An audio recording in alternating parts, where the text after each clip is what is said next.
Yeah, I'll be around, so if you guys Welcome, everyone, to the 2026 Wheelchair Rugby Canada National Championships.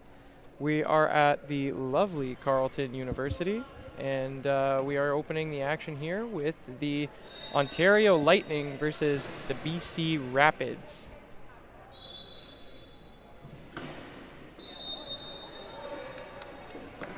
BC wins the opening tip-off.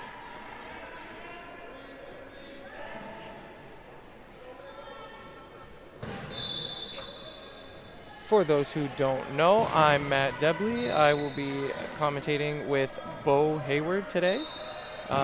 Hopefully we give you guys a good show. And BC is going to start the scoring off for us, so they are currently leading 1-0.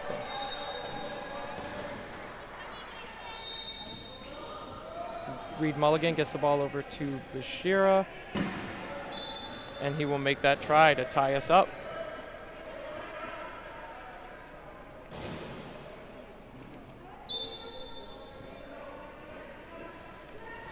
Jessica Kruger is inbounding. Ooh, a little bit of a slip, but they gather it. Turnover for Ontario. They're going to now take the lead. Reed Mulligan with some great defense down at the goal line. BC inbounds.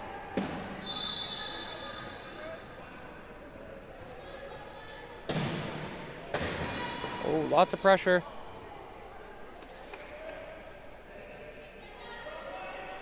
Jess Kruger, she's a veteran of this team here. Seems like she's kind of organizing the crew here and getting the offense ready.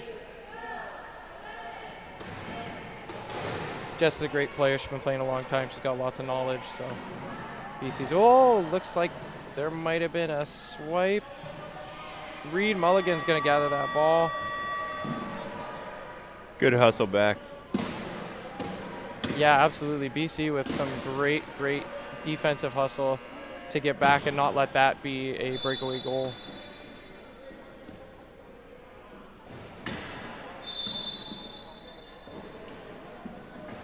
So for those new to wheelchair rugby, you'll notice that some players are in different chairs than others.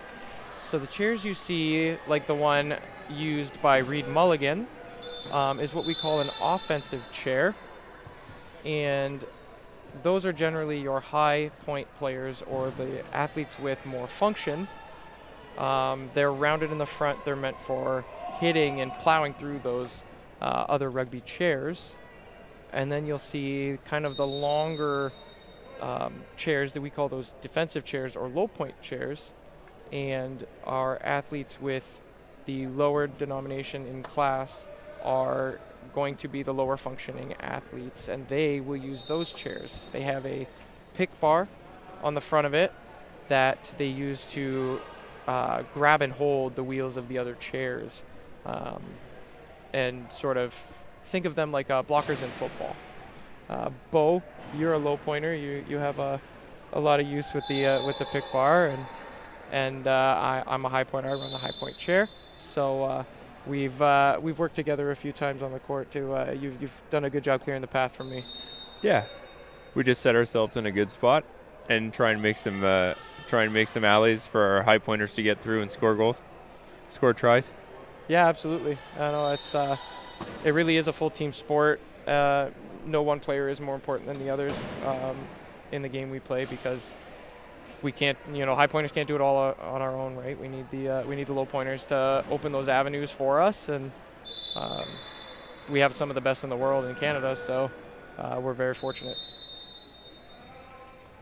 Looks like we are resuming play here. It's going to be Ontario Lightning with the inbound. That's Kevin McEwen.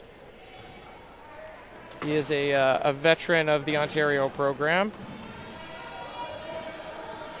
One of the world's best low pointers is out there right now for Ontario, Erica Schmutz. Absolutely. A little fun fact about Erica Schmutz. She was actually the first woman to play on a national team in wheelchair rugby, the first woman to play at a Paralympics in wheelchair rugby.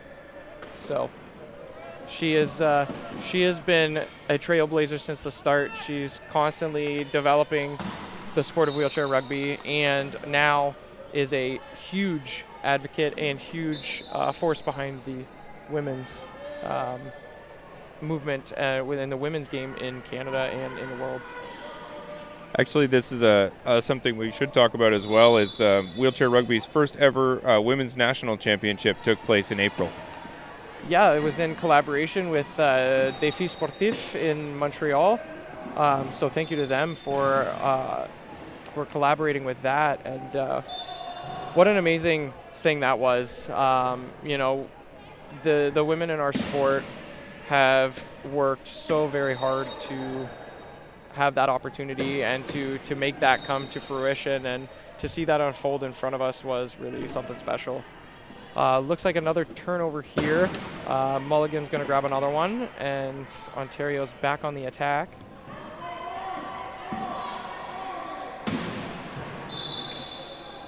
You'll notice one major difference between these two lineups currently.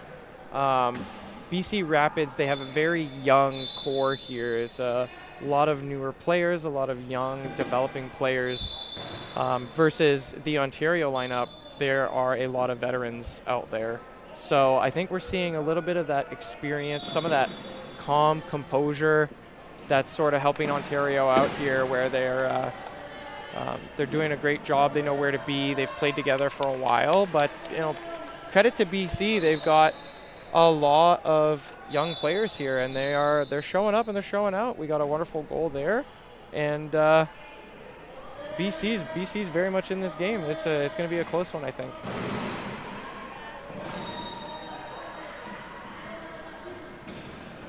Erica's. It's a risky pass right at the half line. Yeah, it was a bit dangerous, but they managed to pull it off. And we got a leaving the court on the Lightning, so it looks like it's going to be British Columbia ball, and I don't believe that would be a try. Oh, it looks like it is. I guess maybe it was BC that left the court, so it will be a penalty try, and Ontario will get that point. BC's moving the ball up the floor, doing a great job. You have 8 seconds in which you have to either bounce the ball one time or make a pass, and they've done a great job of making sure that they get that dribble in. 12 seconds in order to cross half, which they also have done. Looks like that pass might have got deflected, and it's going to stay Ontario ball here. Kevin McEwen with the inbound. Luckily, he's got Reed Mulligan on the floor. Reed's a very tall player and a very easy target to hit on the inbounds. So he's what we call a safe inbound. He's always open no matter where he is because he's so tall, and he's got a good set of hands. Oh, nice interception. What a great hustle play by BC there to pick that pass off in the key. There we go. Great lead pass as well, which is going to lead to a relatively easy try for BC. That's great rugby. And just like that, it's a 1-point game. We've got Dwayne Bashara to inbound for us to Kevin McEwen. Brooke is doing a great job working Kevin's chair, trying to force a mistake. Absolutely. Forcing him to make that pass. That's one of the benefits of playing defense in our sport, is that sometimes the passes can be a little questionable like we just saw, and that's going to lead to another turnover. That's great defensive pressure by BC. And now they have an opportunity to tie this game back up. We've got some subs coming on the court for both BC and Ontario. Yeah, it looks like BC, they're going to bring in Nathan Bragg and Andrew Davis. We have Tiana Hesmert and I think Brooke Castellan. And then Ontario, we've got Greg Antoine and Mikkel Schneider coming in for Ontario. Oh, at the turnover there, Dwayne with some great anticipation to pick that pass off. Oh, unfortunately, the pass just doesn't connect with Kevin McEwen, and it's going to be BC ball.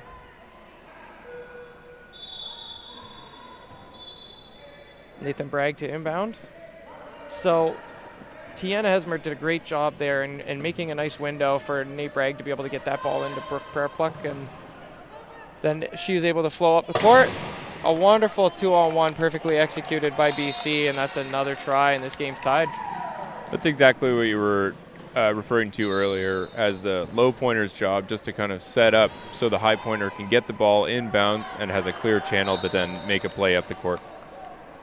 We're seeing Ontario struggling a little bit with the with some of the passing here. It looks like it's well, that one looks like it was maybe deflected, so it's going to stay Ontario ball, but Ontario not quite as clean as they were to start this game. So let's I think that's in part this BC pressure on defense has been stifling on them, and there's another turnover interception.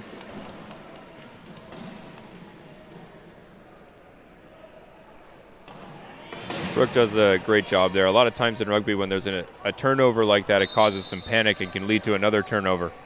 Brought it over half, get a dribble, try and set something up. Absolutely. Unfortunately, that pass just a little high for Andrew Davis to handle, and it's going to be an Ontario inbound in the corner. A lot of the times with the dynamics of our sport, sometimes passes can be a little too hot to handle, and that's just the nature of the sport with the speed that a lot of these athletes will push and pass at, that sometimes the passes come out a little hot. But we see a nice job there, a good team effort by Ontario to put that one on the board and maintain this lead.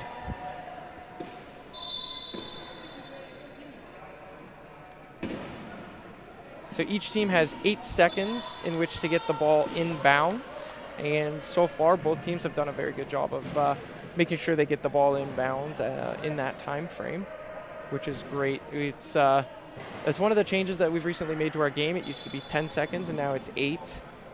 It does speed the game up a little bit, and it really does reward teams for playing that stifling pressure defense that we've been seeing so far.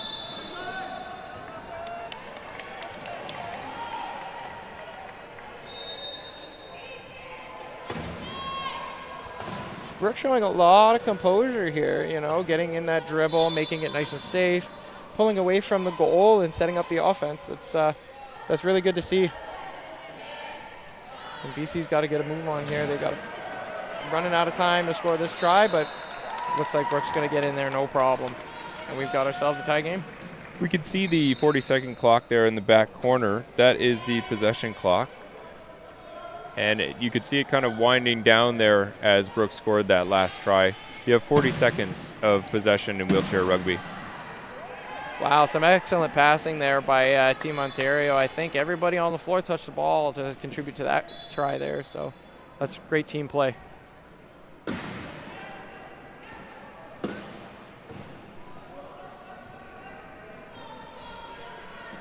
Greg Antoine with some great defense. He's another high point classification player. He's got very good hands and good strong arms, so he likes to reach in there and try and steal that ball off the lap of the opposing players, and he's quite good at it. But sometimes, you know, you get a little excited and you make some contact with an arm and you end up having to serve a penalty. So he did a great job there of applying the pressure and being able to reach for the ball without getting a penalty. Greg doesn't get many penalties. No, of course not. Oh, ball stopped. This is great pressure here by BC. Let's see if Ontario is going to be able to get this ball over half. Oh, Schneider. Oh, so we have a backcourt violation here by Team Ontario. Once the ball has crossed possession over half, you are not allowed to go into the backcourt, similar to that of the rule in basketball. And so that'll be a backcourt violation, and it'll be British Columbia ball.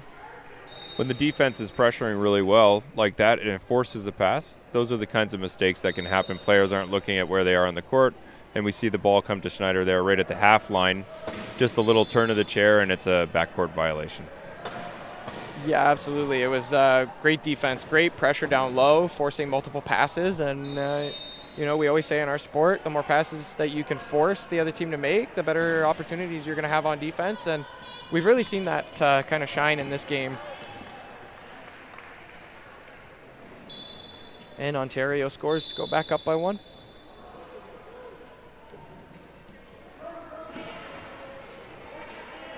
one of the philosophies we have in wheelchair rugby. You'll often hear some of the greats like Dave Wilsey say, defense is fun, guys. Defense is Christmas morning. You get to go out there and you push as hard as you can, and you get to make a lot of contact with chairs, and you just try to get those turnovers. And there really is no better feeling in rugby than creating a turnover. It really can swing the momentum of a game for you. Just like that one that just happened. Ontario forced a turnover, and it's going to be their ball, and they have an opportunity here to try and extend that lead a little bit.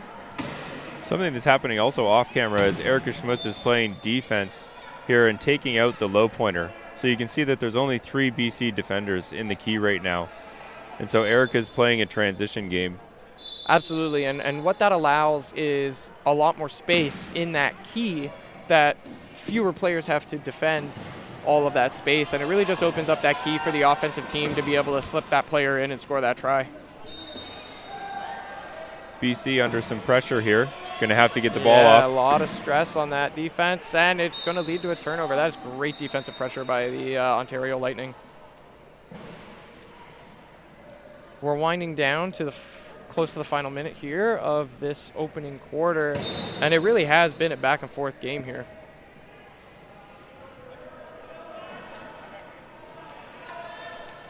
Looks like Greg's going to be able to score that try, and Ontario is going to spread their lead to 2. So we're seeing a timeout called by the Rapids bench. What this allows, if there is less than 1 minute remaining in a quarter, then the team can advance the ball, and which means they will now inbound on the offensive side of half, which allows them to not have to worry about that 12-second over half call that we had discussed earlier. So it just eliminates one of the opportunities for the defense to kind of create a turnover. And it's a good offensive strategy, because in our sport, if you're able to score the last goal in the last try in a quarter, and then also start the next quarter with possession and score that, it's a 2-point swing. So it's basically the same as getting a turnover. So it's very, very important to manage that clock and make sure that you're scoring those last tries of the quarter.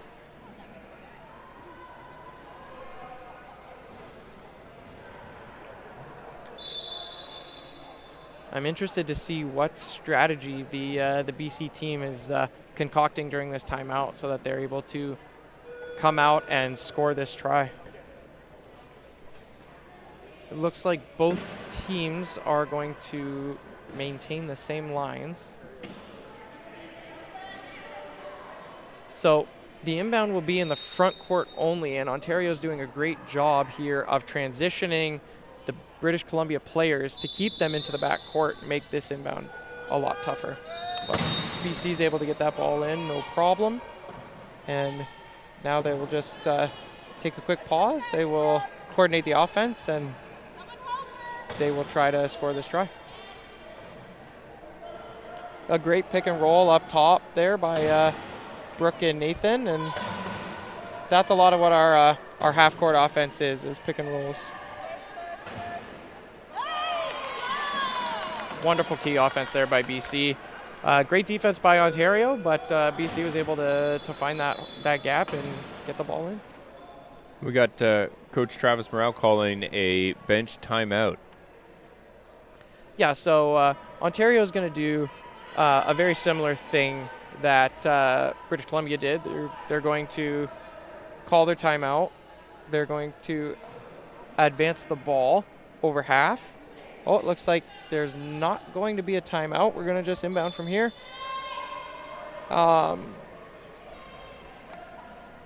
Ontario, they have no possession clock here, which means that the time remaining in the game is less than what a full possession would be. So Ontario's going to just try and kill a bit of time because they're scoring to go ahead by 3 now, and so they want to give as few seconds remaining to British Columbia to score here as they can, so they can try and maintain that lead going into the quarter break.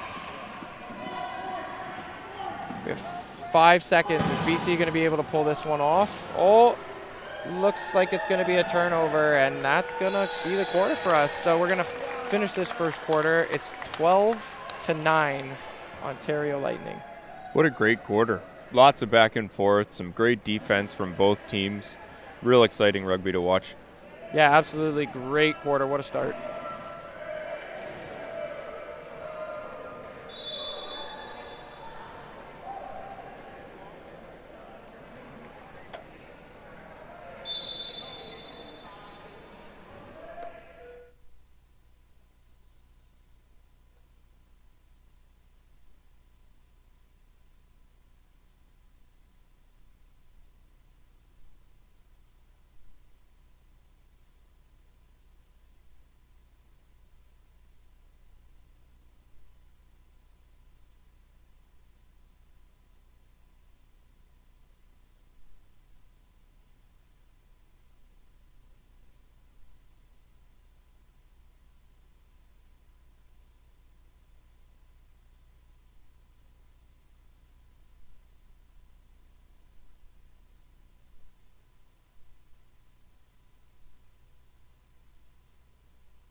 I just want to take this opportunity to thank a few of our sponsors, because without them, we cannot have these championships.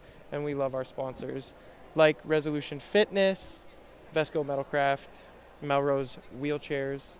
You know, without these companies that help support our sport, we wouldn't have a competition at all. So a big thank you to some of our sponsors, because we love them and we need them, and you know, we can't do this without them. So thank you very much to our sponsors.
And it looks like we're getting ready to start our second quarter here. Ontario is going to start with possession, and Erica Schmutz is going to inbound to Reed Mulligan. A notable substitution here for Ontario. On the court, we have Ruby Stevens. This is her debut for Nationals. So a big congratulations to Ruby for her first Nationals. Ontario Lightning able to score that opening try. And BC ball.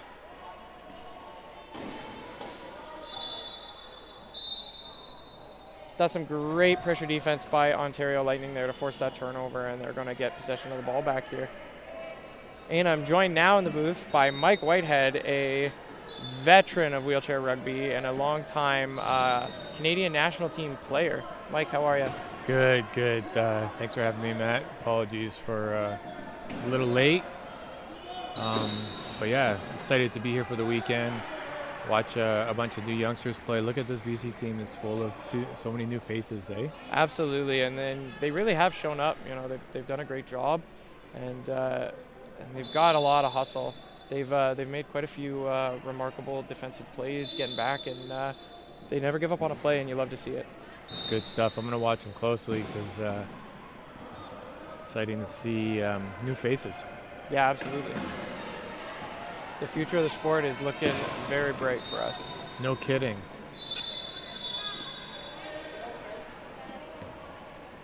Ooh, almost got that out. Yeah, absolutely. It's just really great pressure defense by Ontario. We are seeing again this veteran lineup with Ontario. They're very good. They know where to be. They know how to play with each other, and they've been doing it for a while. So they're really a sound lineup here for Ontario. Absolutely. I'm sure Reed has family here. He's an Ottawa boy, and he's potentially got something to prove here. Nice goal. Looks like we have an equipment here. One of the British Columbia players has lost a glove. Oof. Tape for sale. Tape, anyone?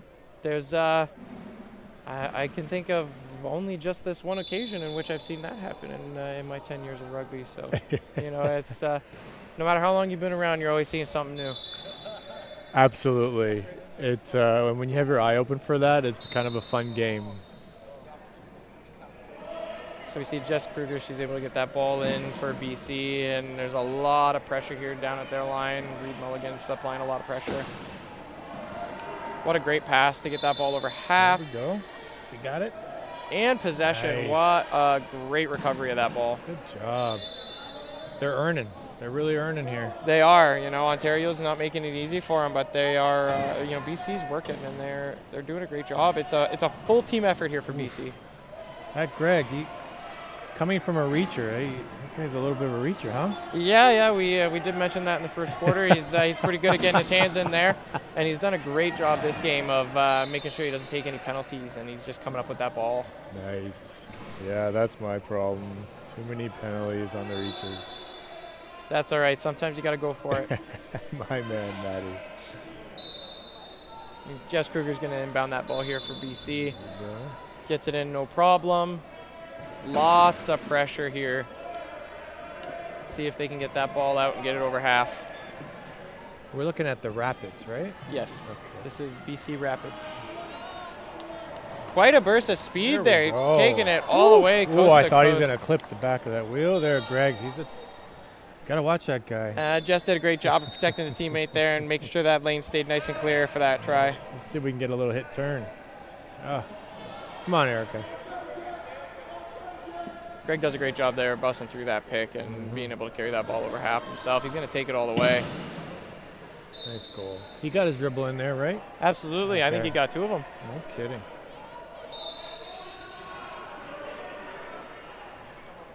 Erica Schmutz, what you don't see is behind the play. Erica's transitioned one of the British Columbia low pointers and is keeping completely out of the play. It's making, as you see, it's making the offense very, very difficult for BC. They're not able to use those blockers to help flow that ball up the floor. Smart player, always has been. Bronze medalist from 2008 Beijing Games. Yeah, Erica absolutely. Schmutz. Windsor native. Absolutely. Got a lot of love, both of us being Essex County, we got a lot of love for our Windsor connections. Of course. Let's see if we can get a little stop here. Erica's doing a phenomenal job of one. sealing the whole right side of that key, and Reed Mulligan's able to just coast on in there nice and easy and score that try.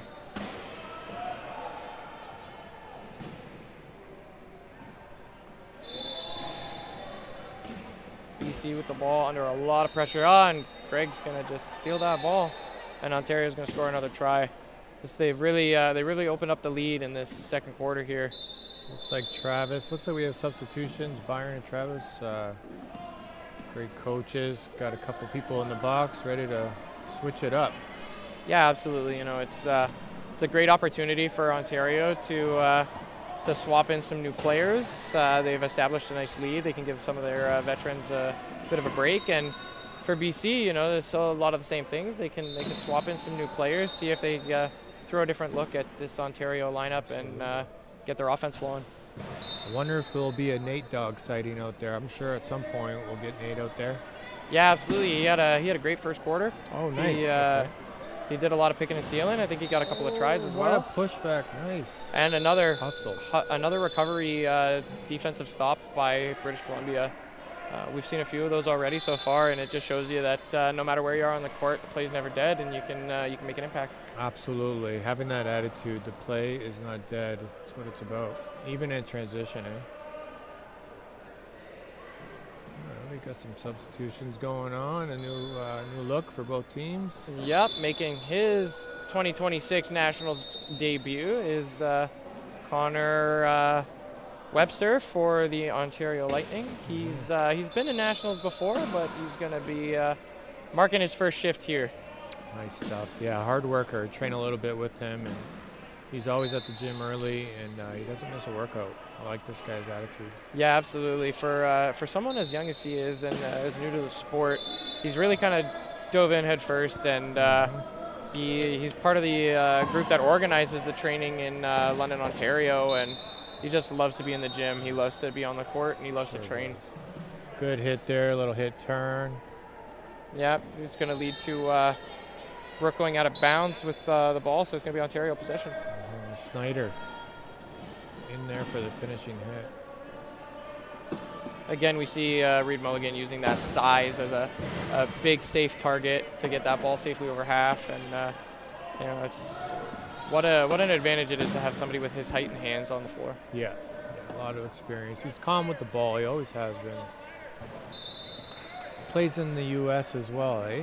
Yeah, he's been down there for a bit. He played this year with the Gaylord Warriors out of New York, and went to Nationals. Yeah, they made their first Nationals in I think it was about 14 years. So that's right. Reed was a big part of that, and it just goes to show you the kind of player that he is and the impact he has on the floor. Absolutely. Oh.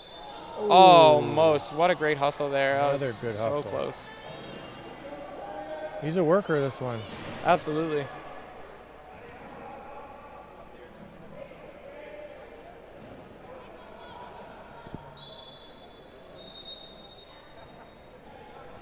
Schneider with the inbound to Greg.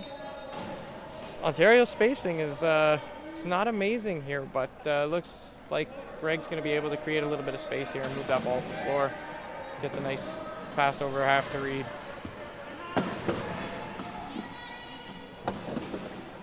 Do we know how old Mason is? Is he 14?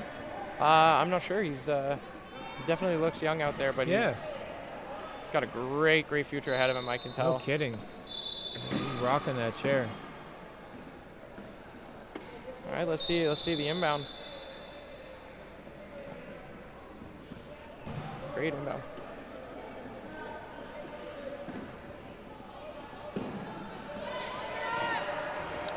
Brooke with a great job there, pushing that ball all the way up the floor and busting through a few defensive players.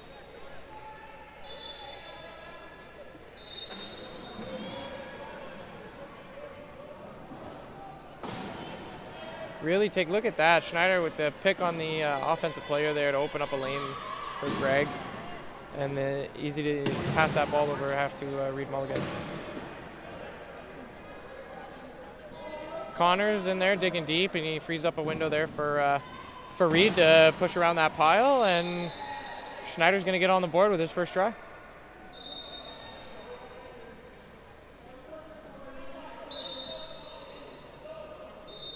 Am I correct to say Schneider has played in Colombia as well? Absolutely, yeah.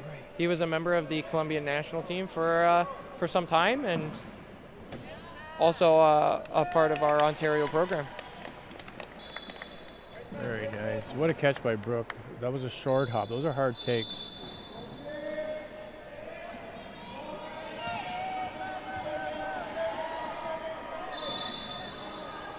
Great hustle by both players there. Greg just able to use a bit of that veteran knowledge and get good position on that defensive player and score that try.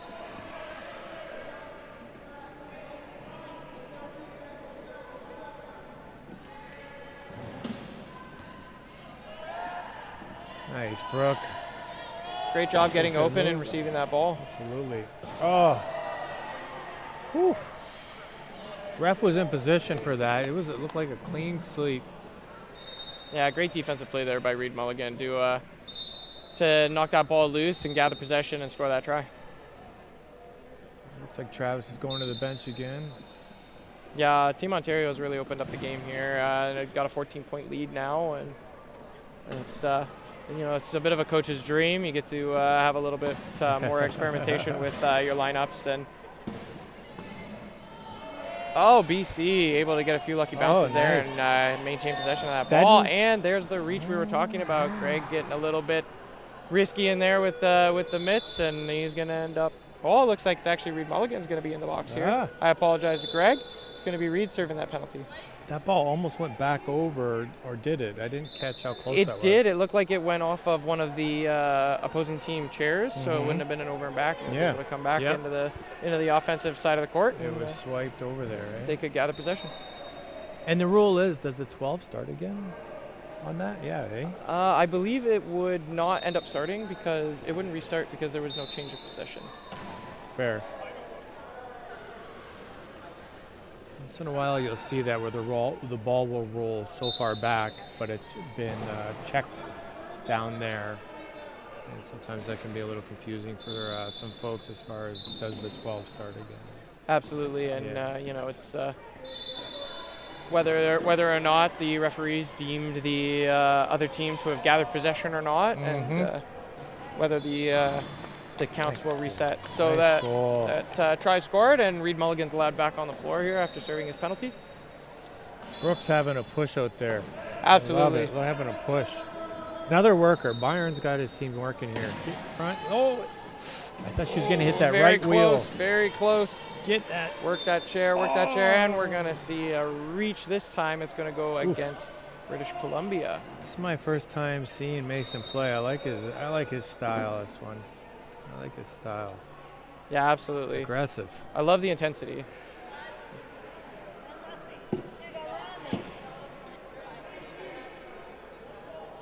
Okay, yeah, in the penalty box and sorting things out. He really cares. I love it. Absolutely. You just you fight for your team, and you want to get that win so bad, and that's a great teammate to have. Absolutely. Yeah, you weren't kidding. Their future's bright. Yeah, absolutely.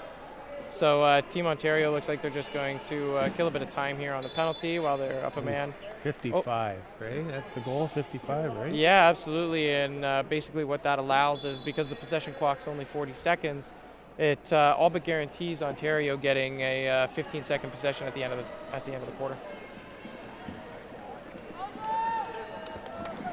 BC wants to score as fast as possible here, and they've done a great job at doing that.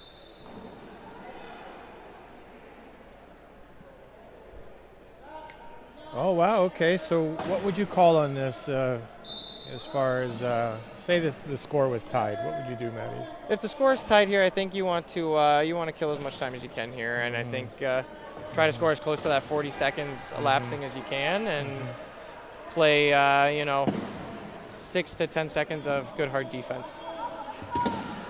Right. Maybe drop a couple back in the key.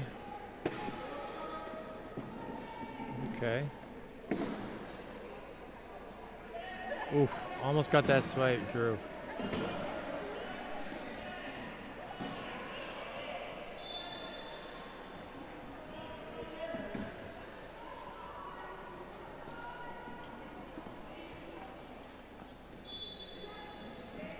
So Ontario, they scored with about 12 seconds remaining. It's maybe a little bit more time than I would have liked. Go, you got it. Get there. Oh, gather that ball. It looks like it's going to go out of bounds on Ontario, so there's 2.5 seconds left. It's British Columbia ball. Let's see if they're able to score. Kendra, time. Okay, maybe a little. Got a plan. Yeah, well, it is the pass and a catch here. It is the second quarter here, so the 3 timeouts that each team is allowed, they will reset at the halftime. So, if you don't use them, you lose them. So there's really no harm here, and just bringing the group together and coming up with a plan and making sure everybody's on the same page. It also gives you an opportunity to make any substitutions if you want. Speaking of timeouts, Pistons the other night, Cleveland went on that run.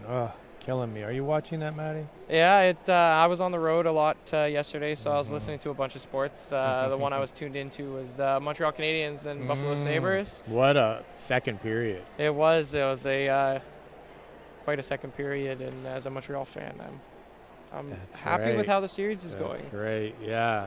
A bit of a rough start to that game, but they pulled it out. They stuck with Dovich, which was a great move, obviously. You know, when you come out the other end and he shuts everything down because he let 3 in 5 minutes. Yeah, it was. I think he let 3 on 5 shots, seven shots perhaps, and then shut the door. Absolutely, and you know you got to kind of expect he's been lights out so far. Let's see if Ontario's going to shut the door here. Ooh, okay, well, that looks like a bit of contact, so that's going to be the first contact warning for Ontario. So penalty. He made a move with his hands, hit from behind. Okay, I'm not sure. Let's see what the call is. Okay, we'll find out soon.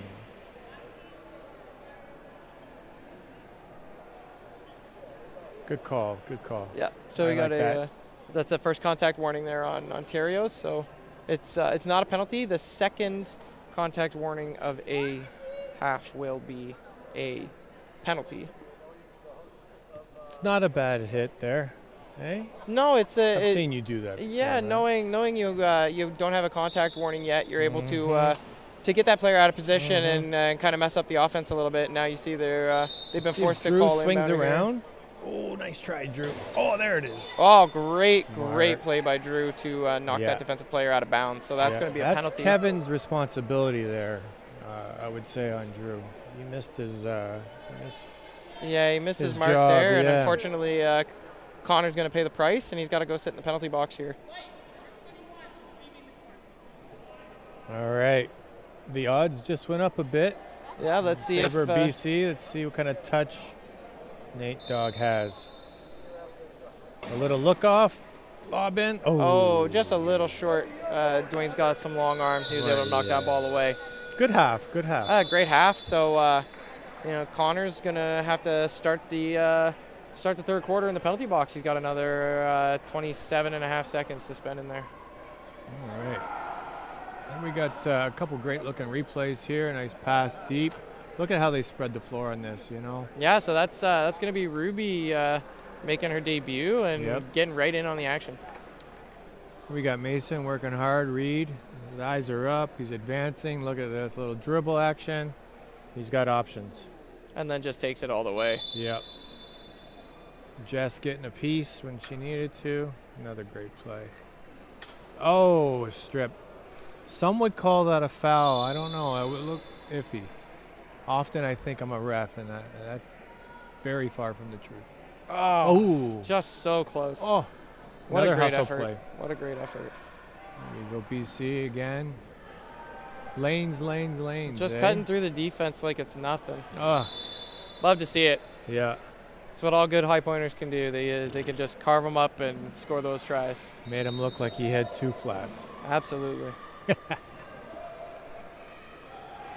You know, I haven't been to Carleton University in quite some time, and I remember it vividly, having some training camps here, and it's just such a beautiful facility.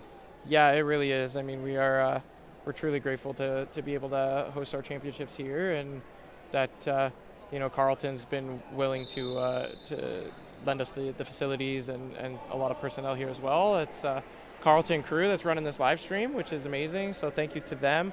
Thank you to our camera guy, Kevin. He's doing a great job. So, we just we love it when all of these moving parts can come together.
right, back to the action.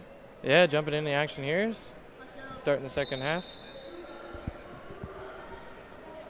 Got Nate Dogg with an inbound. See if they can put one on the board here.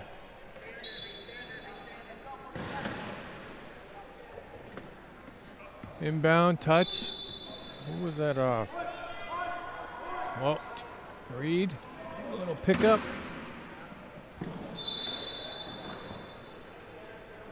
All right, looking the ball up. Clock's ticking. Kevin with a catch and score. Nice push. Kevin McEwen, been playing a while, that young man. Here we go, BC. We got Nate inbounding. Got Brooke out there. Tiana. And Jess. Jess advancing it up. Her eyes are up. A little pass coming. Nice. Brooke, got to get rid of it. Got to get rid of it. Oof. Almost. Good effort.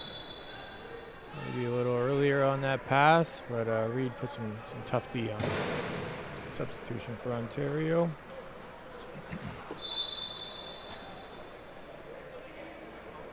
Got Kevin inbounding at half. Oh, BC has dropped back in the key. See if they can get a stop here and chip away at the lead.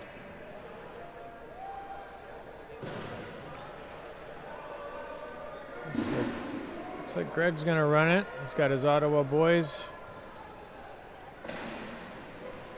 A little pick and roll action, a turn. Kevin. Greg with this hit. Ooh. Tiana almost had him. Had him stopped. Greg with the second effort. Nice inbound to Jess. A little crack and go option, looking deep. Nice. Good catch. There we go, Brooke. Looks like she's got some patience going on. There it is. Some push. Oh, a strip. And, oh, nice catch by Greg. And a pass up for a freebie. Kevin on the board again.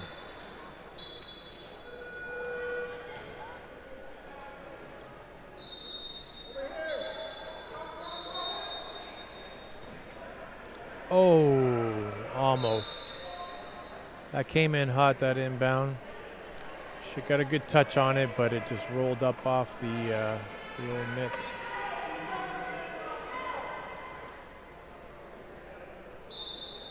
Back to Ontario ball. Greg with a little pump fake, gets his dribble in. Over to Dwayne. See if we can get Ruby one here. Aha, there it is. Dwayne with another one. Okay, Jess again, back to Nate. Up the floor, I'm gonna push. See if we can get a little pop pass here. Tiana to Jess, beautiful work. What teamwork? Calm and cool. Jess making her cuts, getting her dribble or a pass. There it is, beautiful.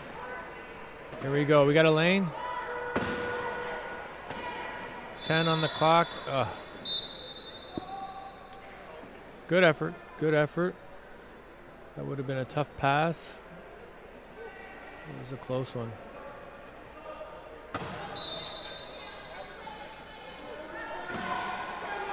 Greg advancing the ball. Brooke takes away the sideline. Nice job. Almost gets another. Oof, good job, Brooke. And knocks it out of bounds. Turnover, BC. Whew. What an effort. What a push.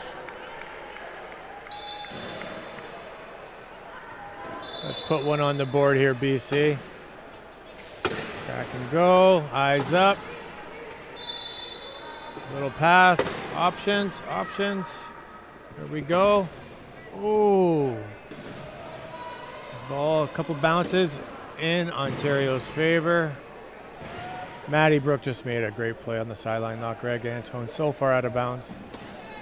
Love to see it. Yeah, great positional play. Another great team try by Ontario there.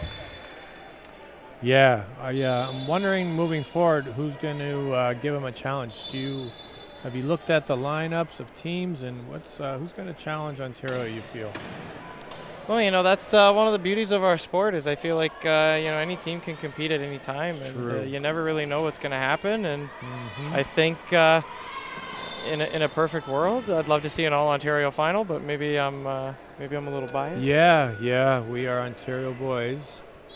That would be a good run, right? I mean, I'm looking at the Alberta prospects, and they got quite the team. Alberta Bighorns also a great team. Mm-hmm. Quebec too, a lot of veterans on Quebec too. True. They definitely know what they're doing. So I think, it's a toss-up. I think all the games are going to be really, really close. I love it. That's why we're here. Absolutely. Nail-biting action.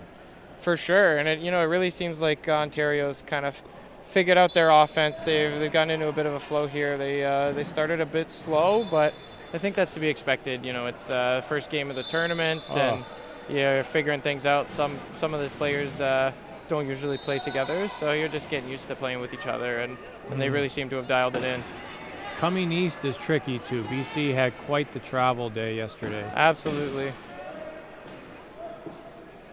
That was quite the pass there that they made, and Jessica Kruger able to kind of gather that and keep the offense going. Absolutely. Let's see what the call is. Is that a turnover here? Is it Ontario ball? Yeah, swiped out. Ontario ball. Greg doing a good job here, spacing the court. Absolutely. Another opportunity to play some D.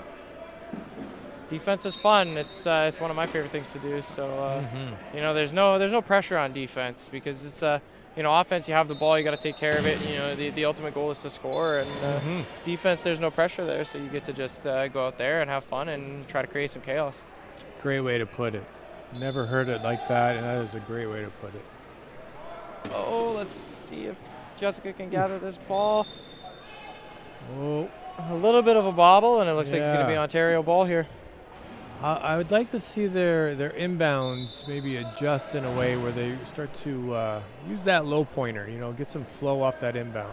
Yeah, I agree. See if they can figure that. A mishandled catch here by Reed Mulligan. Yeah. It's very, very rare, but the threat of Tiana was right there. Maybe he was considering that as well. Yeah, absolutely, and that's a great job by BC. Get that ball back, and it looks like we have a substitution coming in for BC. Looks like everybody's coming off except Brooke. I think Brooke's going to stay. Mason Drew, and we have Tyler, I believe is the low pointer here. Mason Drew, Tyler, and Brooke. I like this lineup. I like this lineup a lot. There's a lot of speed on this lineup for BC. So let's see if they're able to. Unfortunately, they little bit of a height difference there. I'm not too sure that the BC player saw Greg coming in there, but like you were just saying, Maddie, on D, he made a choice to cut the lane and he pick-sixed them. Yeah, absolutely, and that's great defense by Ontario. Oh, looks like we have an 8? Inbound violation. It looks like the front wheels there across the inbound line there. I've done that, and it felt just as bad as calling the 5th timeout way back. Absolutely. Absolutely. And you're left there shaking your head. Yeah, what was no I one to doing? blame Yeah. but yourself. Here we go. Let's go. Come on. Have a push, Drew. I like this lineup. I like having a higher class player on the inbound to be able to toss that ball a little farther on the inbounds. That lets you really space that floor on offense to get that ball in. And I definitely like to be on those type of lines where we have a lot of range on the inbound. Absolutely. All kinds of free real estate when you can inbound really high. Absolutely. It looks like we got a turnover. BC's going to get that ball back. That's great hustle back on defense. See if we can get this one out. To get that ball. Clock's ticking, eyes up. See if we get that ball over half in time. A little pass, going to have to go. Ooh. It's going to be a 12-second violation, and ball's going to go back to Ontario. We have a little equipment over here. The bumper's stuck in the wing. Once in a while that happens, and Yeah, I absolutely. wonder if they're going to have to take the wheel off on this one. These ones can get tricky. And that's another one of the unique aspects of our sport is that every team has a team mechanic, and you see Dave Caldwell there in black, and he's one of the best around. And their job with the team is to right players if they flip over, they change tires, they swap wheels, and it looks like Clock's ticking. there's going to be Interesting a tight play. inbound window here, and they Whoa. just get it in time. You So- got to get to that inbound quick, right? Absolutely. These refs are on point today. Yeah, Ontario took a little too long to declare an inbounder, so the referee just put that ball down, and then it's a mad dash to see if we can get to that inbound and get that ball in. Important detail. You got to declare. What a great inbound. What a great There you inbound. go, Nice and Brooke. high with speed, There and Brooke we- just attacks all the way and scores that easy try. Too easy. Nice work. It's nice to see Manitoba in the house. Hey? Yeah, absolutely. I mean, it's Oh, what do we got? Okay. able to gather that ball Nice. and stay in bounds. Oh, but nice play, Ruby. Ruby with a great interception there. Yes. Oh, unfortunately, Greg just unable to handle that pass, and Yeah. it's going to be BC ball. The old ball off the bumper. Yeah, it's that's one of those downsides to having those bumpers there. Yeah. Sometimes they get in the way. Here we go, BC ball. Got the screen rolling. Great screen, a nice easy inbound. That's something that BC struggled with a little bit earlier, so it's great to see that adjustment made and being able to get that ball in inbounds a lot easier. Yes. I've seen about 76 swipes. Yeah, that worked well for Ontario. It seems like it's been a little one-sided on how that ball's bouncing. I don't know. We'll have to investigate those rugby balls, I think. Something. Maybe a little more stick-em or gloves for BC, or sprinkle in a little protection of the ball. Absolutely. There's we a go. mantra that the high pointers like to say, and that mantra is the ball is gold. You got to protect that ball. Mm-hmm. It's worth gold. It's the most important thing when you're on offense, and you need to have good possession of that ball and keep it safe so you can score your tries. Mm-hmm. Yeah, protect that baby. Oh, close play! What a play! What a Atta play! girl. And she keeps it without no over and back. Absolutely, and does a great job getting that ball in and over and safe. Here we go, Mason. Lots of patience. To What a Drew. pass. Way to see the open player. Almost. He just mishandles the ball. He had her in reverse, and catching a bouncing pass while you're in R.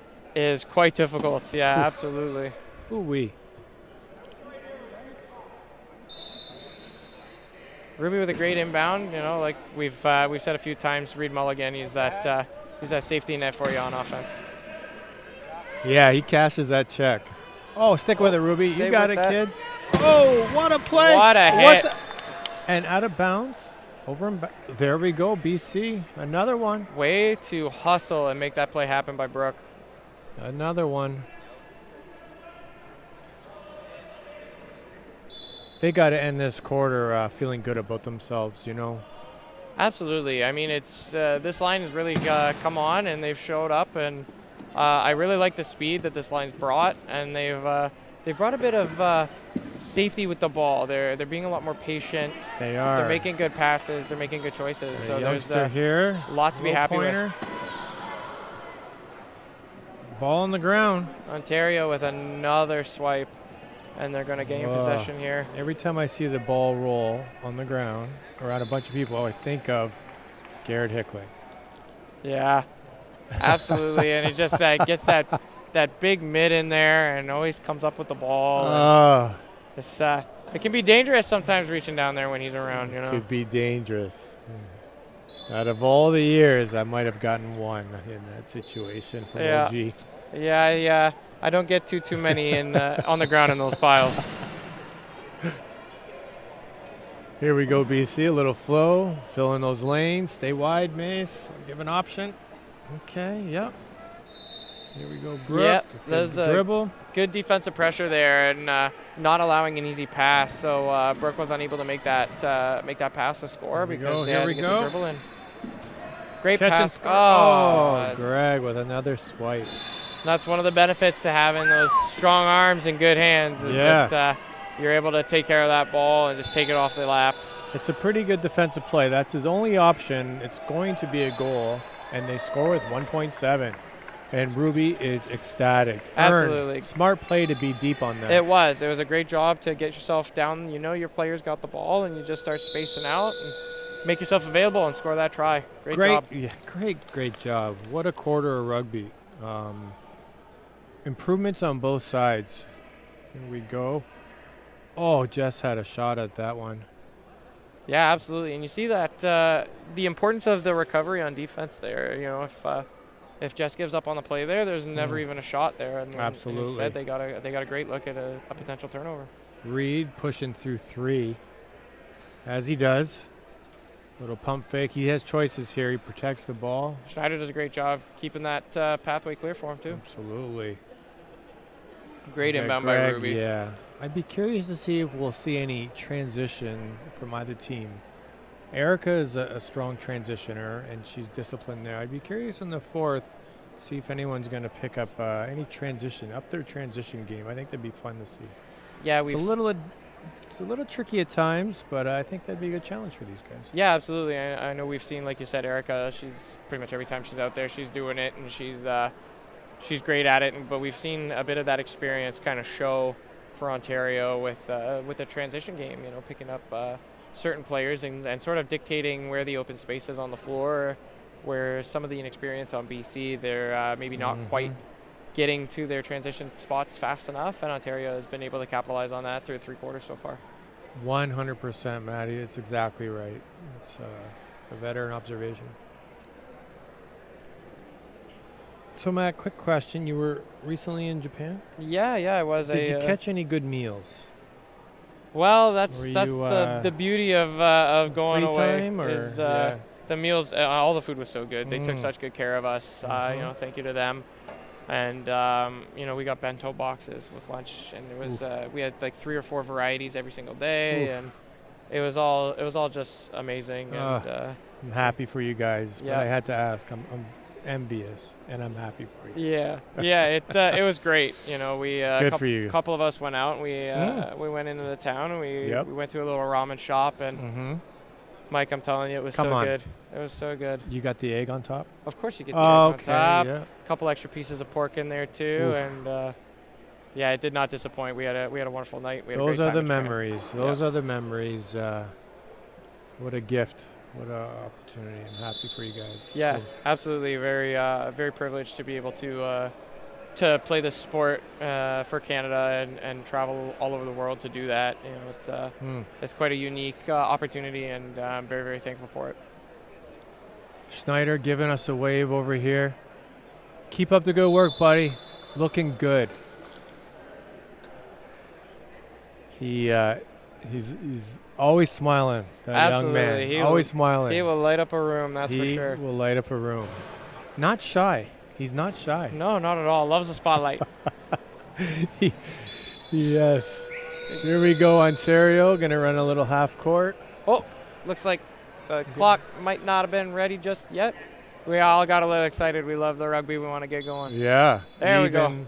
Even the volunteers that work the clock. What a tough job, volunteering the clock.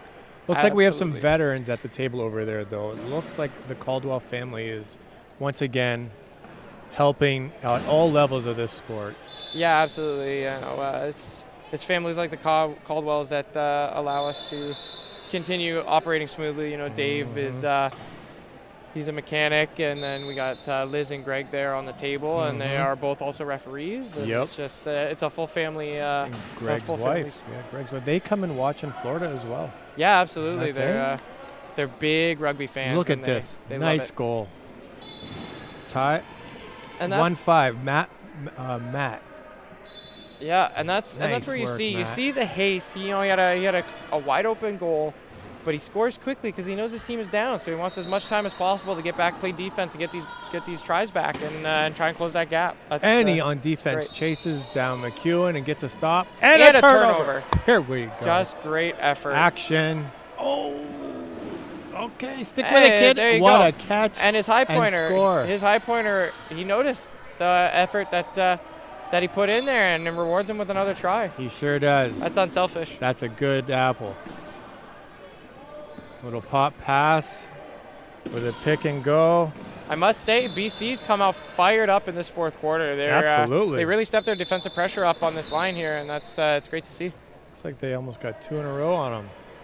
See if they can win this quarter, right? That's always a good goal once in a while, you know? Absolutely. Lots to build on. The tournament is just beginning. There's many games still to play, and you want to dial it all in as fast as you can so that you have the most success down the road. Nice and patient here, Brooke, with a little pass to Mason. Great job. Another pass. Great job. Nice pass. Feeling there's going to be a reach here. Greg's already got that hand up. I don't think he's looking for a high five there, Mike. He is patient. He's patient. BC's getting a little Jess low on the shot clock here. Oh, the pass is just out of the reach of the player there in the corner. Good look. Good look. Open over at the cone. Solid look. Yep. You know, they were, like you said, a little short on the shot clock, so not a whole lot of options there, and they tried to make the best of it. But looks like great defensive pressure. There's that transition we were talking about, Mike. They got him locked up, and they were able to get the ball back right away on that inbound. There we go. Transition. We love it. All right, let's see if we can get tough ball. Nice over-the-top pass there. Great job. Good chair position by Dwayne there to be available and make that pass nice and easy for Greg. Yeah. Another hometown guy. I have a feeling his whole family will be here, which is really great. It's always great to play in front of the kids and the fam, eh? Yeah, absolutely. You know, it's loud gyms are the best gyms. So anytime you can get some family and friends to come out and support and cheer their heads off, it's always fun. Got an 8 seconds no dribble. Yep, that's another one of those little intensity calls, I like to call them, where you get very intense and you're pushing and you're trying to beat your matchup, and sometimes you just lose count. Well said. It's true. So much to think about. Little goal for Ontario, and they're settling in now. Yeah, after absolutely. a rocky start to the fourth. Yeah, Ontario's done a good job of raising their level of play here to match the hot start that BC brought to this fourth quarter. There you go. Just giving it a rip. Great flow. Nice pass. Great pass. There we go. Stick Jessica with it, does a great job to corral that ball and keep it under control.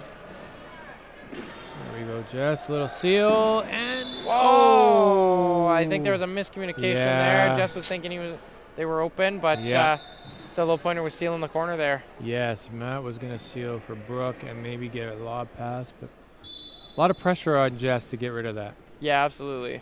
And that we've seen it all game. The Ontario nice players. Brooke. Little stop. Stop hit that turn. chair. Let's turn this chair a touch. No. Oh, great hands in there. Make that pass very difficult. Is it 12? Is it 12? Very close. It's got to be a 12. There it is. There it is. Great defense by BC there. It's just team constant effort. pressure Every everywhere. one of them. Absolutely. Doing their job. Stop the ball, force them to pass. It's like it's just music. It really is. You know, it's an orchestra. Every instrument has its part to play. Just like for us on the court, everybody's got a role. And absolutely. Everybody's working together, and you're stopping all the chairs, you're stopping all the flow, and good things will happen. Exactly. Once in a while, everyone's in tune. Sometimes it's rare, but sometimes it's a thing of beauty when it works. Absolutely. Great pass. And can See he if get we can off? Muscle in there. Yeah. And it is the 2 wheels in front. What an effort try. What a push. So many good things for BC this quarter. I'm really liking what I'm seeing, Maddie. Yeah, really absolutely. I think they can definitely take a lot from this fourth quarter and bring it into their next games. And I think they're going to be a tough competition going forward. Absolutely. Kevin nice with a great show of speed there. Yes. Able to get around that defender, and but Matt with look some at that help. recovery. the recovery to get all the way back and Yes. stop that from being an easy try. Jess wants that ball, and Kevin's frustrated. Look at that face. Yeah, but he does a great job there, keeping that ball moving, keeping it away from the hands of the defenders, and getting that ball out to safety. Veteran calmness. Absolutely. He's fired up, though. A little poke from behind. Let's keep an eye on that guy. I have a feeling he might end up with a penalty with that attitude. Let's see what he does here. Oh, Oh. There's a swipe. Got away with one there. Ooh, nice way to keep Very that. close to an over and back. Great Oh. defensive pressure, but He's using that energy. Kevin just made a good defensive play. He's fired up, but he's using it right. yeah, got just enough contact in the chair to make the ball land on the bumper there instead of a nice easy catch. So it's great defensive work there by Kevin McEwen. Veteran. He knows. And he's how to rewarded with a battle. nice sub. He's going to go get a nice little break. There he goes. Coke and a burger on the sidelines for that guy. He's earned it. I could watch Erica play rugby all day, I tell you, Matt. She, I remember training with her for quite some time and always appreciated her game. Yeah, she's, I would liken her to Steph Curry. She is constantly moving, constantly communicating, and really just a great, great general on the floor. She's always leading the players in positions they need to be in, and she keeps everybody on the same page. We got a turnover here. It was an 8-second. Yeah, there was looks like no it was, inbounder. 8-second violation there. Yeah, and, once again, the ref's ready to go. BC with another great transition, and you addressed it at the break, and it seems like the coaching staff for BC has also they've really stepped their transition game up in this fourth quarter. And Nate with the back end, tucked the ball in. Yeah, leaning down nice and tight on that ball to keep it safe from those reachy arms that were out there, and able to score that try, no penalty problem. goal. Reed with the reach, but the offensive player was advancing to the goal. Ooh, a nice safe inbound. It looks like Greg's going to be uncontested here. Here we go, Erica with her transition game. Let's see away. Let's see how Ontario transitions here. It looks like we got two. Jess with that. Would you call it an anti-transition or a transition? I would say she transitioned the transition. That's a veteran move there. She noticed that her player was getting transitioned. She immediately came back and fought to help and Brilliant. got all the players back. That's just a great job. All right. That's the dirty work. That's the. It's not glamorous, but you need to do it, and you need somebody who's willing to do it. And, Absolutely. Jess certainly is willing to do whatever the team needs for success. Nate to Drew. Great play. Taking care of the ball. See him Eyes protecting up. it, keeping it up there. Great job. Beautiful. See Oh, what that we got corner here. looks sealed. Oh. Nice. Nice, easy seal. try. Great seal in the corner there Tiana by again Tiana. doing the dirty work that not a lot of folks see. She had that seal and she was communicating corner. Yeah, Falls in. it really does make your offensive player's job nice and easy when you give them all that real estate in the corner. Erica deep with that space. That was C great curl offense. catch. Great offense. If we had a nickel for every time she's done that, eh, Maddie? Oh, yeah. We could run the program for years and years and years. Here we go. We got a double, single. Nate Okay. Bragg with a lot of effort there to get in position. But and, Jess had transitions. and that's where you see it. Connor and was wide open on the inbound. And you see the benefit of it. You get now the inbound comes all the way up toward half, and you don't have to fight as much. But it looks like good defensive pressure there, forced a Tough pass. a bit of a tough pass, and Ontario's able to come up with it and score this try. Let's see here. Jess again grabbing Connor. Let's see if it comes back to her on the inbound, as that is the mismatch. Keep your space. Okay. Let's move that ball out of there. Okay. Great job. May have to send it. This could get interesting. Here it comes. Oh, little lack of communication Yeah. there as to where that ball was going, but Ontario was able to pick that up there. Yeah, that second pass was. I think it was intended for Tiana there, You're but right. I think Tiana was looking down court to try and help free up Jess, and just a little bit of miscommunication, and ball's going the other way. Got a little half court O, half court D session here. Yeah, see how this shapes up. That's a smart play by Reed there to not score the easy try, pull it out, kill a bit more of the clock, There's only less than 2 minutes remaining here, and you've got a lead, so kill a bit of time and make sure you keep that ball safe and maintain that lead. What time do the next game start, Maddie? Looks like after this game here, we're going to have some opening ceremonies, and then the next tip-off should be Division 1, Ontario Thunder versus Quebec at 12 o'clock. Oh, sorry, it's Team BC. My apologies. Wrong blue team. But it'll be Ontario versus Team BC again in Division 1 here on this court at 12 o'clock. Thank you for that. No problem. And who do they got you on? Who are you playing for this weekend, Maddie? They got you with the Thunder, is that right? Yeah, yep. I am playing this weekend with the Ontario Thunder, and I think we'll see a few familiar faces on that roster. Good times. We got Jess deep with the ball, taking a peek at the clock, puts it on the board. Here we go. We're wrapping up. 1:08 left in the quarter. Oh, great inbound. Great catch by Greg there. What a catch. Sometimes those catches over your head sometimes can be quite hard to handle, and he does a great job gathering that ball in and keeping it safe and scoring that try. We're down here to less than 1 minute to play. Let's see how this one shakes out. Under a minute. Lots of good pressure. Yeah, let's a little pass. That ball over. Looks like maybe Drew zigged when he should have zagged there, and the ball's going to go to Ontario here with 45 seconds remaining. That's a tough one. 45 seconds. If it's tied, Matt, what do you do on that one?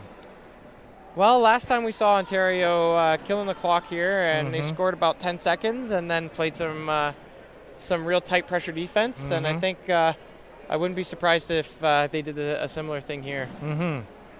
Their defense has been great all game, and they want to put this try on the board and trust their defense again.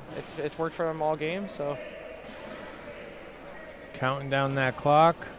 Should be a 5 or 6 second difference here between game clock and shot clock, so they're going to want to score ready to call that timeout. As possible. All right. Great try there. 5 seconds left, and we're going to see the timeout called here by BC, and I'm sure they're going to advance that ball so that they inbound over half. 5.9, Maddie. Game's tied. What are you drawing up here?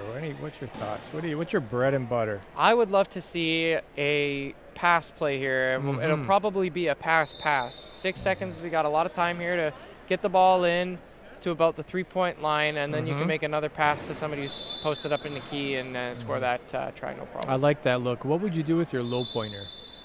My low pointer is probably going to be with an offensive player in the key, trying to free up a window, maybe seal a corner, and make that passing window in the key as big as possible. Yeah, I like that. It also helps to have a high pointer or mid pointer inbound, somebody with a little bit more speed coming in on the floor, because they can, the clock doesn't start till the ball's touched, so you can lob one and get a few pushes in before that clock starts, and then you can have that inbounder also be a part of the play, and they may end up scoring that goal on the outside corner. Absolutely. Often, it's like an old basketball thing. Like often the inbounder is not, it will be open for that layup, right? Yeah. So I wouldn't be surprised if we see we got a good balance line coming in here from the BC Rapids, and I wouldn't be surprised if they try to do a little pass. Here we go. Nate's pushing hard. We got some options. BC's in the key. Oh, I'm not sure. Wait, what? I'm not sure what's happened. Jess was hit out by Greg. But there was it no before whistle. the whistle? It was before the inbound, and unfortunately the other ref didn't quite so. So it was a bit of a premature whistle, so we're going to have a contact warning here. Got it. First warning for this half, so we're going to start this inbound play again. It worked out well for BC. Let's see if they can replicate that success. 3.5, hit Drew, back to inbounder. You got Make him. the pass. Oh, just didn't get it out fast enough, and that's going to be the game. Ontario is going to win 55-23 over BC. What a great game for both teams. Everybody was getting really solid minutes out there, and what a pleasure to be a part watching this. Yeah, thanks for having us commentating. Thanks for listening, guys, and thanks for checking in. And I hope we talk to you later.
that's where you leave it. That's how you're. And now it's mute.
All right, welcome to the 2026 Canadian National Wheelchair Rugby Championships. BC and Ontario have just tipped off in Division 1.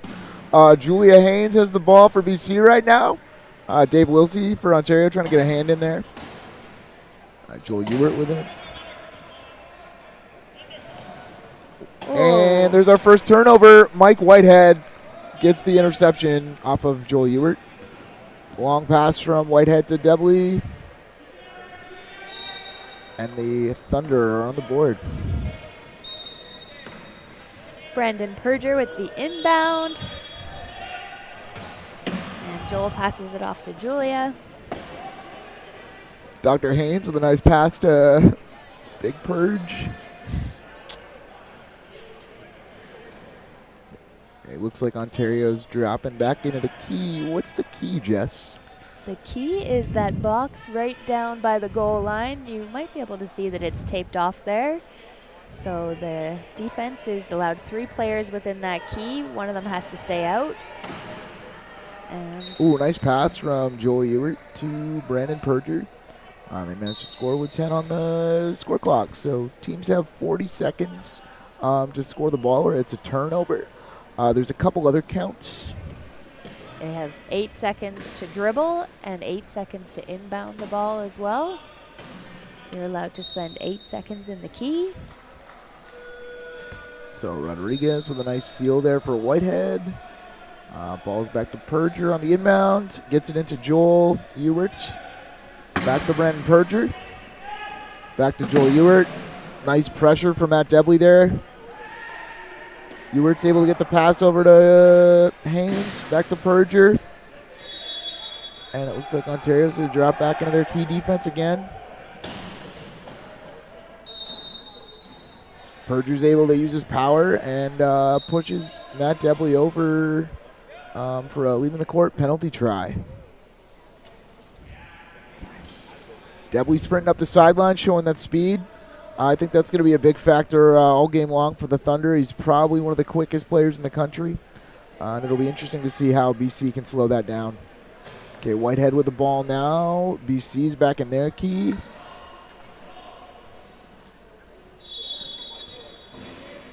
So they have 15 seconds left on the shot clock that they'll need to score this try within. Whitey's looking for something. Rodriguez opens up the corner. And Whitehead's able to squeeze in there. Ewert gets it into Haynes. Haynes is pushing up. Gets around Wilsey. Takes a hit from Debley. Rodriguez gets in there. BC's trying to spread the floor, move that ball around. Percher's got it. Good attack, middle hard. Looks like Ontario didn't have time to drop back into the key that round. No. A really nice push from Brandon Perger there. He's really pushing well this year. Jess and I are probably a little biased, both being from BC, but haven't seen Perge, really put the work in this year. It's been great to see that speed really take a jump. BC's dropping back into the key. Debley with it, able to get by Ewert on that left corner. Brandon's going to take the inbound. We've got two kind of really different styles of lineup out there right now. So BC is more of a balanced line. So they've got 3 offensive chairs and 1 picker in Haynes, Ewert, and Perger in the offensive chairs, and Will McCrate in that picker. You'll notice the chairs have that kind of long bar on the end. They can hold people. Usually those are used by athletes with less function, and they'll have a lower classification score, which we'll explain at some point later in this game. All right, Perger's pressuring Whitehead. BC's trying to work their way back here. Whitey gets around Will. Attacks that cone.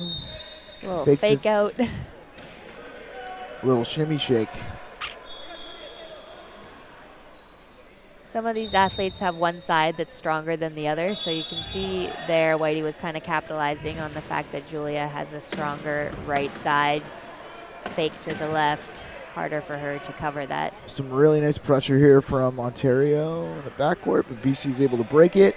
Ewert's pushing up, finds Haynes at the corner.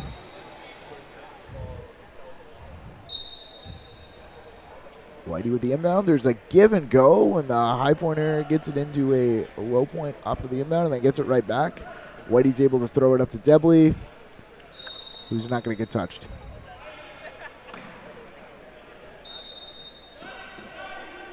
Okay, Brandon Perger on the inbound here. Ontario's done a really good job forcing BC high.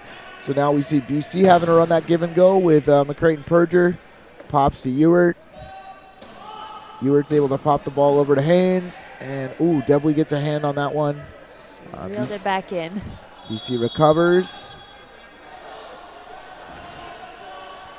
They've got 20 seconds left on the shot clock here, so little pressure now. Yeah. Ontario's doing a really good job of keeping BC high here.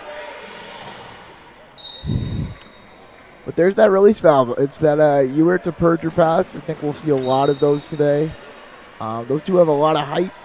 They're both good passers, so they tend to move the ball a lot more with their hands as opposed to with their push.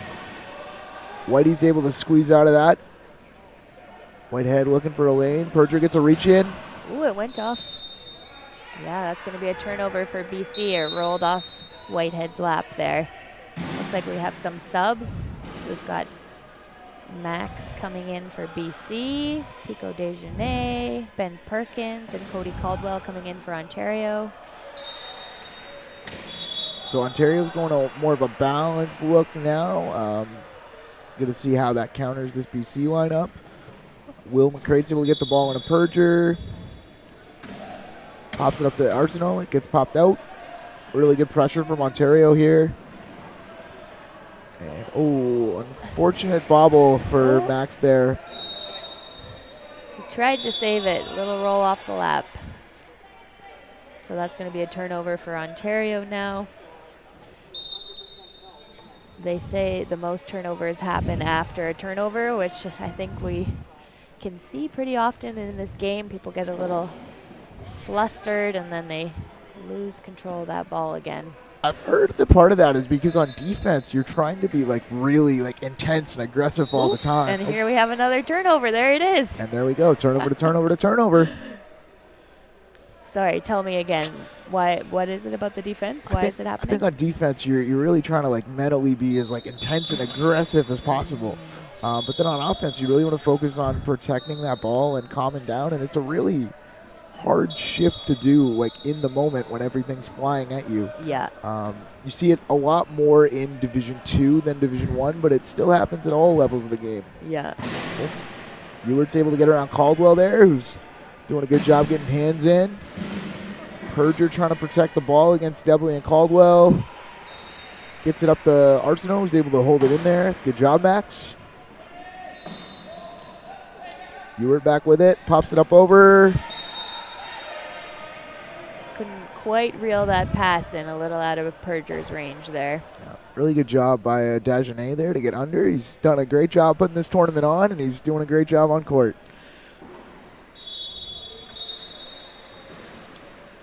Perkins to Debley. Debley's going to sprint past Perger.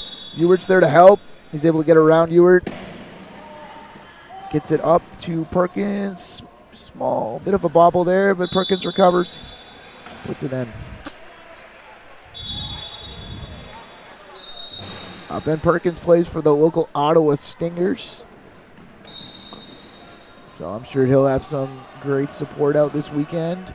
Arsenault's able to get it over top of Debley to Perger. He's now working against Perkins.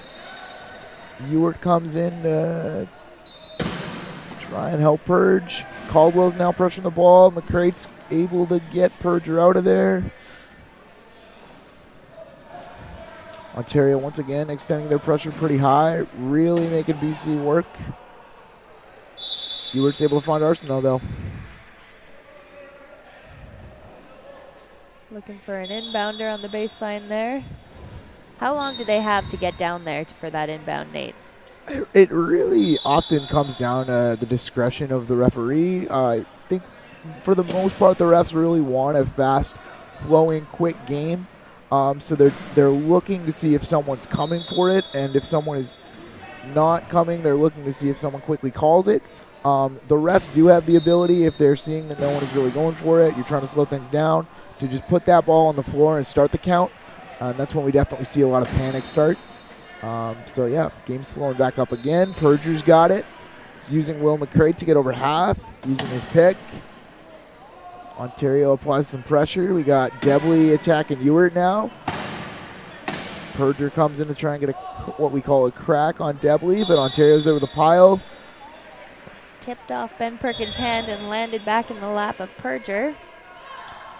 Now they have 10 seconds to score here. A bit of pressure. Oh, and Perger gets it out to Ewart just in time. Nice So we have 44 seconds left on the game clock. A shot clock is 40 seconds as well. So I think we'll probably see the team with possession here trying to run that clock right out because they want to leave their opposition with as little time as possible to score that last goal. Yeah, and this is a so now teams have the opportunity and the option to advance the ball if you call a timeout under a minute. It's been something we've been seeing, I think, in the past year or so now, and it's been really interesting to kind of see the tactical innovations that teams are doing with that. In the past, we used to be able to call floor timeouts. You used to see a lot of people just kill time until 15 seconds.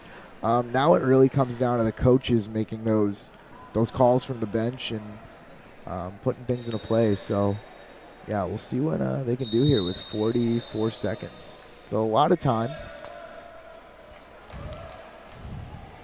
It's going to be Ontario's ball coming in. So we see BC dropping into the key. Again, 3 athletes are allowed to sit in that key and 1 has to remain out on defense. So Will McCrate is staying out right now. Usually when there's 1 outside of the key, we call that player the chaser. So he's going to be chasing. And Caldwell's killing some time here. Calder's a very experienced player. Often starts for the Canadian national team. Has been in multiple Paralympics. There's 3 Paralympians on the court right now for Ontario. Whitehead and Dagenet both retired from the national team after the Paris Games, but have plenty of experience. Cody's looking for that pass, gets it up over to Whitehead. Ooh, Whitehead puts it on Perkins' lap, and they score with 7.4 seconds left on the clock. So the BC team called their bench timeout. They're going to be able to advance the ball now. They'll pick that up just over the penalty box on the defensive side, and they'll look to score that last goal. Yeah. So we've got our standings up on screen for Division 1. This is the first Division 1 game of the weekend. There's 5 teams fighting for the Campbell Cup. We got Ontario, Quebec, BC, Saskatoon, a combination between 2 of the Prairies, and New Brunswick.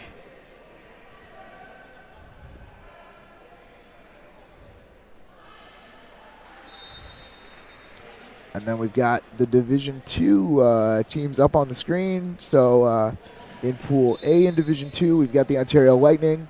They're coming off a big win against the BC Rapids this morning. Jess and I were in that game, so we had a really nice view for it, both on the court and from the bench. Yeah, and then we're also in that pool is the Alberta Bighorns. So that'll be a really exciting game coming up at 5:15 p.m. if you want to watch the people that you're listening to later on. All right, so you can see BC's telling those Ontario players to get off the court. They have to wait until there's a whistle before they're allowed to get position after a bench timeout's been called. Some arguing happening with the referee. And I think it's going to take some teams and some players a little bit of time to adjust to that rule because they've changed some of the rules around timeouts and where teams have to stay within the past year. So it's just kind of a quick pass to Will there with 1.5 seconds left on the clock. So it's going to be pretty tough for Ontario to score with that time. Safe inbound from Ontario. They recognized they weren't going to be able to get that last goal and didn't want to waste another bench timeout on that 1.5 seconds, I guess. Okay, so 9-9 at the quarter. I think BC's probably pretty happy with that as a first quarter. It's been a pretty low scoring, pretty defensive game as someone's just behind me triggering a little bit of a spasm. My apologies. Everyone's picking on Nate. How dare they? Yeah. All right, so we didn't introduce ourselves at the start of the game here. We kind of jumped in and started rolling, but I'm Jessica Kruger. I have been playing wheelchair rugby for 19 years. Nate and I started around the same time, and I will be playing with the BC Rapids this weekend. Yeah, and I'm Nate Bragg, and I'll also be playing with Jess on the BC Rapids. Yeah, we've been playing for nearly 2 decades together. We both started, I think, in our teens. One of the really cool things at this year's National Championships is we now have a youth reduction to classification. So players under 19 receive a 1-point reduction to their classification. This will kind of give young players more of an opportunity to get on court. There's been a lot of work done in several provinces to get youth rugby up and going and try and get some kids into the game at a younger age, which I think Jess and I both agree is a really good thing for the sport. Yeah, our team has a couple of young guns working with us this tournament, and it's been amazing to see how much they've progressed, and yeah, it's pretty exciting. Can you explain the classification system to me now, Nate? Yeah, so every player that you see on the rugby court is graded by a panel of classifiers, generally medical professionals, usually from medicine, physiotherapy, and occupational therapy, who give the athletes scores based on how much physical function and movement they have in their arms, hands, and what we call trunk. So the core, the abdominal muscles, if they have leg and hip function, occasionally a little bit of that as well. That score ranges from 0.5 being the lowest to 3.5 being the highest. So your 3.5s are generally your faster, stronger players with more ability to pass and catch and throw. And then your low pointers generally have less function, and they'll play in that more of a picking and more of a defensive role on court. And then between your 4 players, you can only add up to 8. So that really affects your strategy, but it also gives people of a wide range of abilities the opportunity to play the game together and make sure everyone has a role within the sport, which is really cool. So looking at the BC lineup right now, we have Byron Green, Brandon Perger, Max Arsenault, and Julia Haynes. So I think this is the first time we've seen Byron on the court in this game.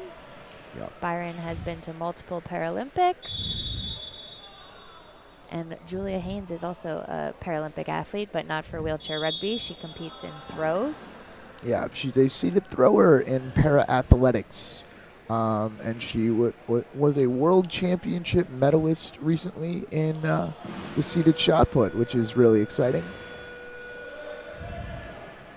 So the one thing with classification in the co-ed league is if you have a female on your team, you actually get an additional point if they're a mid or high pointer. So over 2. Yeah, it's a 2 to a 3.5. Your team is allowed an additional point on court. It's a really important distinction. It's not a reduction to an individual's class. It's a advantage to your team total. And then for females classified between 0.5 and 1.5, the team receives an additional half a point. So BC could theoretically run a 9-point lineup, which is what they started with Brandon, who's a 3. Oh, and there's a turnover. Looking for Max for that deep ball, but they managed to catch him, so he couldn't quite get off and get there in time. And this lineup here for Ontario, it's a 3-2-2-1 with Whitehead, who's a 3, Cody and Travis, who are both 2s, and Pico, who's a 1. This line has played a lot together for Ontario over the years. It's won a number of championships. All of these athletes are Paralympians. Yes. As Cody shows his skill there, able to squeeze through Brando for that nice try. So now we got Max Arsenault on the inbound. Out of Victoria, gets the ball into Julia Haynes, who's looking for a lane, finds a way past Travis. Ooh. Pico got his hands in there. Oh, and it's off Byron's head. See if Pico can get there in time. That's 12 seconds, so the BC team only had 12 seconds to advance over half, and it looks like they didn't make it in time. I thought there was a change in possession, which I thought would have reset that clock, but I guess there wasn't a full switch in possession there. I guess they might have deemed that as no no clear possession for Ontario at that point. Okay, so Caldwell now is running their key offense. Once again, gets it over to Whitehead. So in the same way we see our BC team using their height, they're definitely utilizing Mike Whitehead's height as well down in the key and get those tricky inbounds in. Caldwell and Morale able to put a ton of pressure on Perger. Julia Haynes fires that one, and it's just a little too strong for Max to get to. Looks like we have a timeout called. See if it's just a regroup conversation or if they're going to make some substitutions here. So the Ontario Light Thunder has pulled ahead. It's 12-9 here with 6.5 minutes left in the second. And so on court 2 right now, Quebec is up 12-5 over New Brunswick. So big, strong start for Team Quebec right now over there in the other Div 1 game. Quebec's another team that is loaded with Paralympians and current national team members. While New Brunswick's making the big step up to Div 1 this year. They've got Austin McLennan on their team, who's a great, exciting young high pointer for Canada. Just played outstanding at a tournament in Japan for them, and really excited to kind of see where his game goes. But yeah, we're coming back. So Caldwell's got the inbound for Ontario, finds Whitehead. Whitehead's working his way up, being pretty patient, trying to see what develops. BC looks like they're trying to work their way back into the key.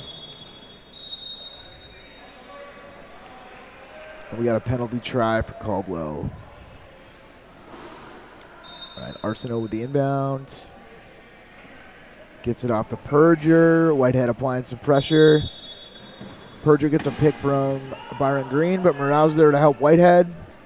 Forces the pop to Haynes. Under pressure at half. Has to get that ball out, and Morale's got the interception. Jess, you played quite a bit with Travis Morale over the years when he was back playing in BC. What can you tell us about his game? I feel like he has been a consistent athlete for his entire time. He's a mid-pointer, a two-pointer, quick on the court, super smart, knows where to be. He has a ton of experience. Oh, and we got another turnover as Whitehead's able to get a hand on a pass. Dagenet's able to pick it up and then offload to his teammates. Once again, Ontario getting the ball in Caldwell's hands for the key offense. He's looking for Whitehead, gets the pass over to him. And it's a 6-point spread now for Ontario, who have started this quarter with 6 unanswered. Haynes looking to find a way out. Gets it up to Perger. Arsenault with a big pick on Whitehead, who hits the deck. What's the call going to be here? I think the call was holding there. So what is holding, Jess, for anybody watching who's unfamiliar? That's a great question, Nate. I think you should answer that. Okay, so holding, in wheelchair rugby, there's a lot of contact between the chairs, obviously. But body-to-body contact and body-to-chair contact, like grabbing an opposing player's chair, is not permitted. So when a player is falling, if they make any sort of contact with an opposing player's chair or body, it's a holding call. So if they're on defense, it's a penalty, which is why Whitehead is now heading to the penalty box. If it's an offensive player that falls onto someone, then it's a turnover. So we'll see if BC can take advantage of this 4-on-3 and get their first point of the quarter up on the board. I bet they'll look to try and trap Whitehead in the box after they score this goal. So McCray gets an inbound in sounds Ewert. like a flat tire. Everybody in the gym sighs when they hear that little hiss because we all know it too well. So now we got Brian Ho, the equipment manager, one of the equipment managers for Team BC, coming out to swap tires. This will happen often, quite frequently in a game. He has 1 minute to make any of the necessary changes. Otherwise, BC would have to substitute. So as you see, Brian's very quick on that. He's like an F1 pit crew. Joel's having a little laugh, and we're good to go. We cannot play the sport without our fantastic volunteers and equipment staff. So now the ball's up to Julia Haynes, and BC's going to send a few players to try and trap the box. Everybody's trying to trap Whitehead, but he called inbounder, so their attempts are futile. Yep. So Whitey's able to get that give and go going that we talked about earlier with Dagenet. Perger and Whitehead in a little race here. Whitey's able to get around. Will's able to help. Perger's back in there. That Kelowna connection trying to work hard for BC here. They both play for the Okanagan Rattlers back out in Kelowna. Perger's going to inbound the ball. Looks like Travis is trying to get a steel door here, keep him stuck on the baseline. Perger Successful. Fontaines, who's trying to work with Will to get up court. Is able to get over half within that 12. Gets her dribble in. Looks for Ewert. A little too far on that pass. We've lost a few balls to that corner in this game, hey? Yeah, a little too much sauce on that one. All right, so it's 16-10 with 4:24 in the second quarter here. So if you don't know, wheelchair rugby has 4 8-minute quarters. And we have an illegal use of hands penalty called against Ontario, so BC's actually going to retain possession there. And Mike Whitehead is going to head to the box. So as we said earlier, chair-to-chair contact in this sport, very big part of the game. But you can't make physical contact with your arms on somebody else's body, or they may call an illegal use of hands. So McCrate's able to get that inbound into Ewert. BC is now killing a bit of time. They're going to go try and trap that box again.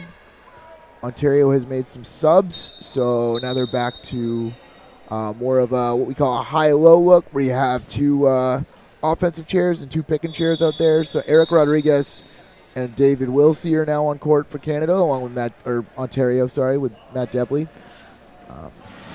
And it makes sense to say Canada because they're all on that Paralympic team. They have all been on Paralympic teams, yes. Dave went to multiple Paralympics and is still, going strong at the club and national level, and definitely still a threat out there for the Thunder.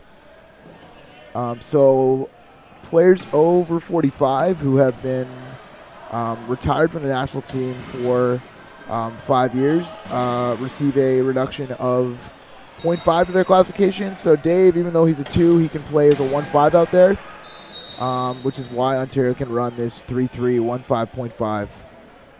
And that's a rule that just applies at the domestic level, so you won't see that rule at the international level. But here at nationals, anybody over 45 will get that 0.5 deduction. Ewert pops it over to Haynes. Haynes is able to squeeze her way through.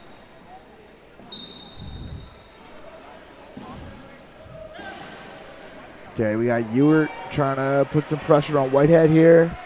Whitehead's going to be calm, get his patience in, get a dribble. Gets the ball out to Debley. Haynes is able to get a hand on that one. And they've called it off Ontario. That's a big turnover for BC.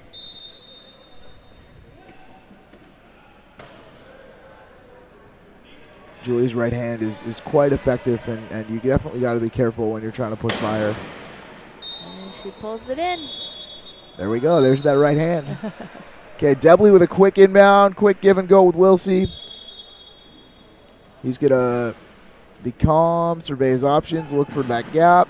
Finds a way around Ewert. Nice, easy pop to Whitehead.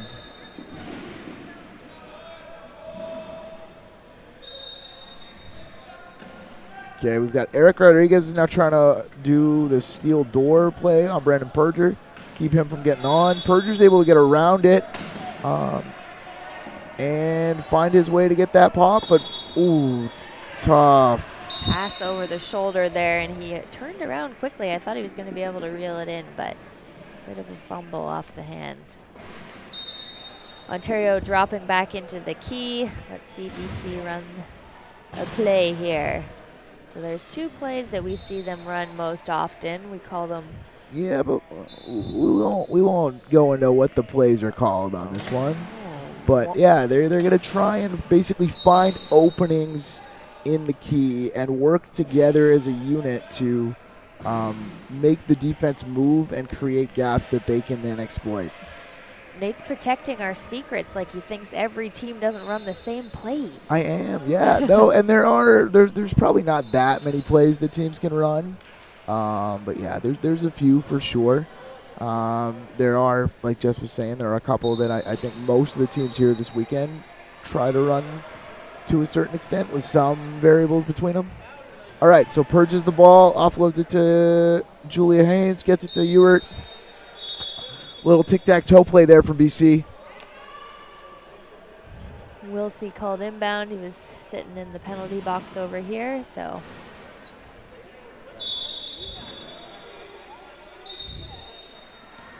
Rodriguez with the screen for Whitehead to get that easy inbound. Gets it into Whitehead, gets it up to Debley, and no one's going to get to Debley there. Nice push.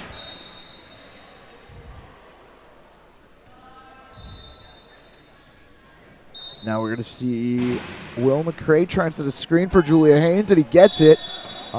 Really good job from Will there to take out a defender to create that gap for Haynes to exploit. The man, the myth, the mustache, as I like to call him. And there's the ball over top to Ewert.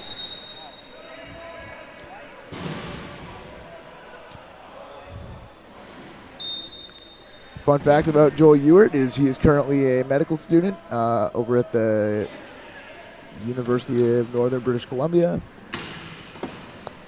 So we've got a lot of medical knowledge on the court for BC there. In Julia Haynes and Joel Ewert. Good friends who are doing a lot of good things for representation for people with disability in medicine, which we love to see. And Matt Debley's able to squeeze his way through.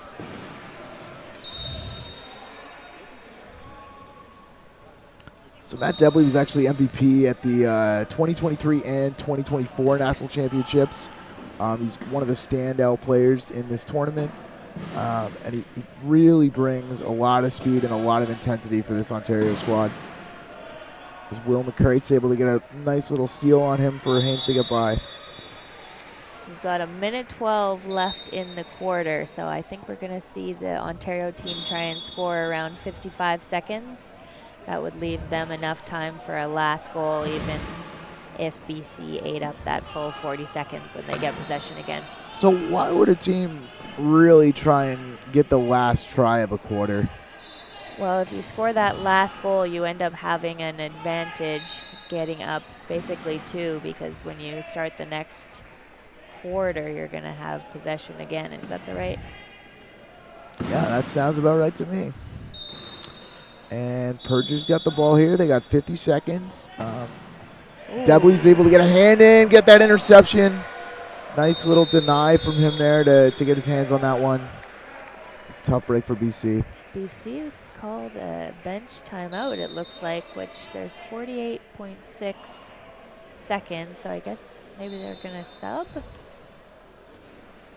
Normally you see them save those bench timeouts for when there's a little bit less time in the clock, because it allows them to advance that ball. And then when they don't have as much time, they don't have to get the ball as far down the court. So I'm interested to see what they're doing here. Maybe it's just a bit of a reset since they had that turnover. Yeah, and really just kind of ensuring that they get that point on the board here. Taking their time, taking a breath, going over the game plan.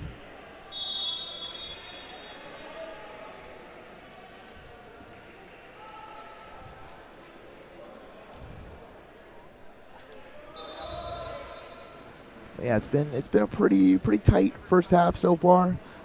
Really strong second quarter, obviously, here for Ontario. They've been able to create that gap, build some separation.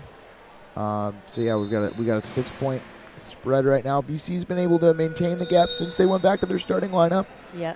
Which does kind of bode well for them going forward in this tournament. If they can just keep playing well and executing. We'll see how things go as the days go on. So Max Arsenault is now in for Brandon Purger. So they did make a sub. And Joel Ewert's got the ball here. Whitehead applying some pressure as the rest of the Thunder are back in that key defense. Ben Perkins now on court for Ontario. Jumps up, pressures that ball. BC's really trying to work hard to find a gap. Ewart finds Arsenault on that far cone. And now Ontario calls the timeout.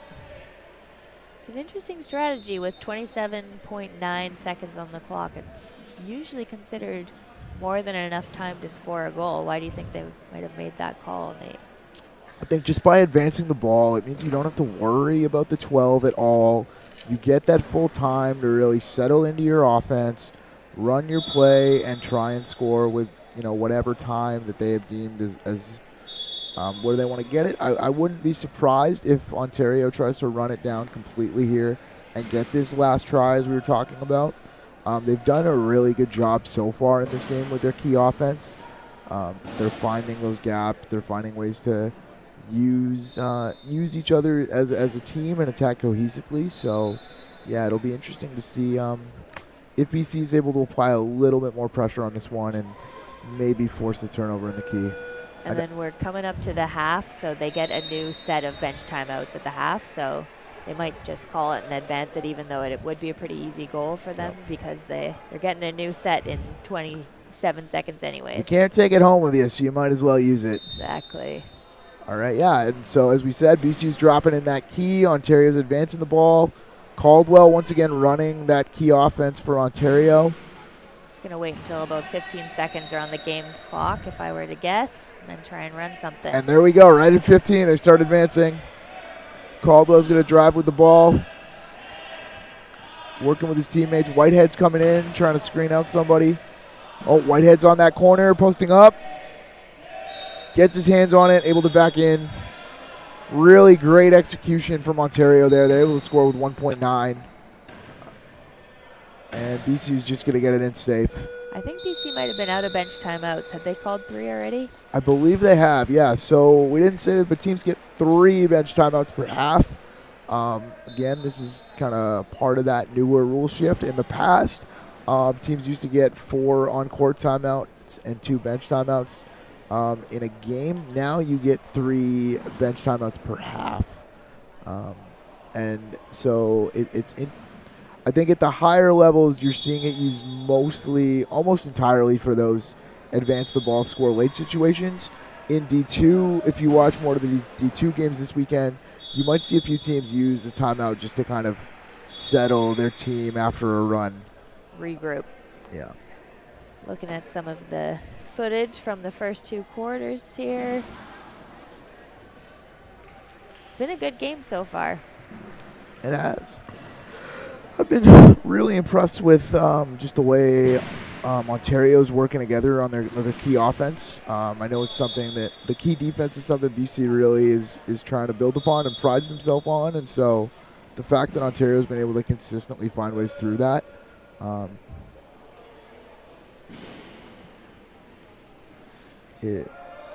right, so I think we're going to take a little break here, and then we'll come and meet you again once we start our 3rd quarter.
And we're back for the second half between the BC Bandits and the Ontario Thunder.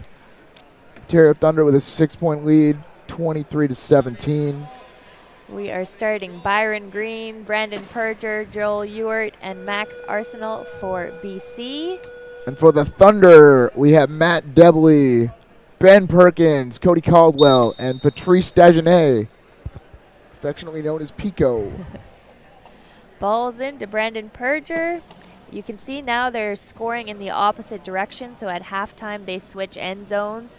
So the BC team will be scoring towards their bench and Ontario scoring towards theirs.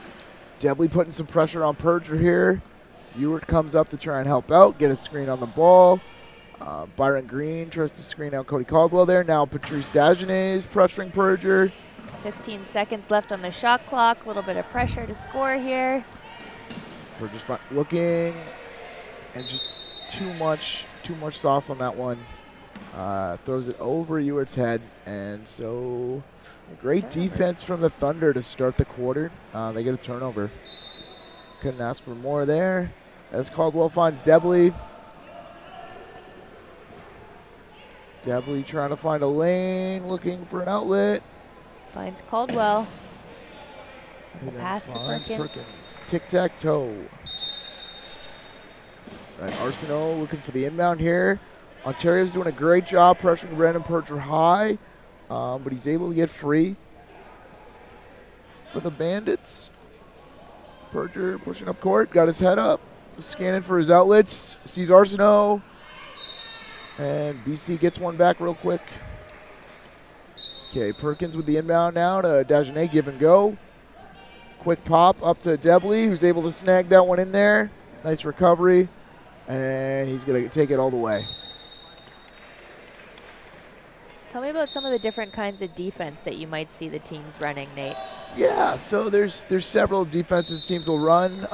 So what we just saw off that inbound there is Ontario's really applying a press defense. So if you play basketball at all or are familiar with that, it's very similar to those sorts of things. When teams are trying to get the ball, teams are trying to pressure the ball over half. It's more of a full court pressure defense. Now what BC's back in is what we were talking about is more of our key defense. So it's more of a half court, quarter court style defense. They're protecting that box area and really shrinking the space that the offense can attack in. As Debley's able to push his way through a little bit of contact there. Looks like he got a little hit to the head. He grabbed his head in pain there. Yeah. Didn't seem to be called by the referees, so either they didn't see it, or it was deemed that it did not create an advantage for the defense as Ewart fires a long one over to Perger, able to squeeze that into a pretty tight window. Debley did his best there to really get up and put pressure on Perge, but you can't teach height. Yeah. All right, Cody Caldwell with the inbound. Looking for Debley, working on a screen with Dagenet. Decides that he's going to take on Perge, gets by him. Nice little pick there from Ben Perkins, and he's going to go all the way coast to coast. From New Brunswick all the way past British Columbia. And ball's back to Max Arsenault on a give and go. Ontario forcing that low point give and go. That's usually not what the offense wants, but BC's able to find their way out of it, get it to Ewart. Once again, big bomb over the top. But this time, Debley's able to grab it, and he's going to go. Now he's like, oh, and we got a tire. Equipment. It almost looked like Debley was looking for that equipment there. He called it the second it happened. Yeah, really good court awareness there. So now, we'll see how quickly Ontario can change this tire. They've got 1 minute to do it. I'm fairly confident they can get the job done. I don't think we have the rights for circus music, but it would be great if we could throw in some like fun tune here as they're replacing the tires.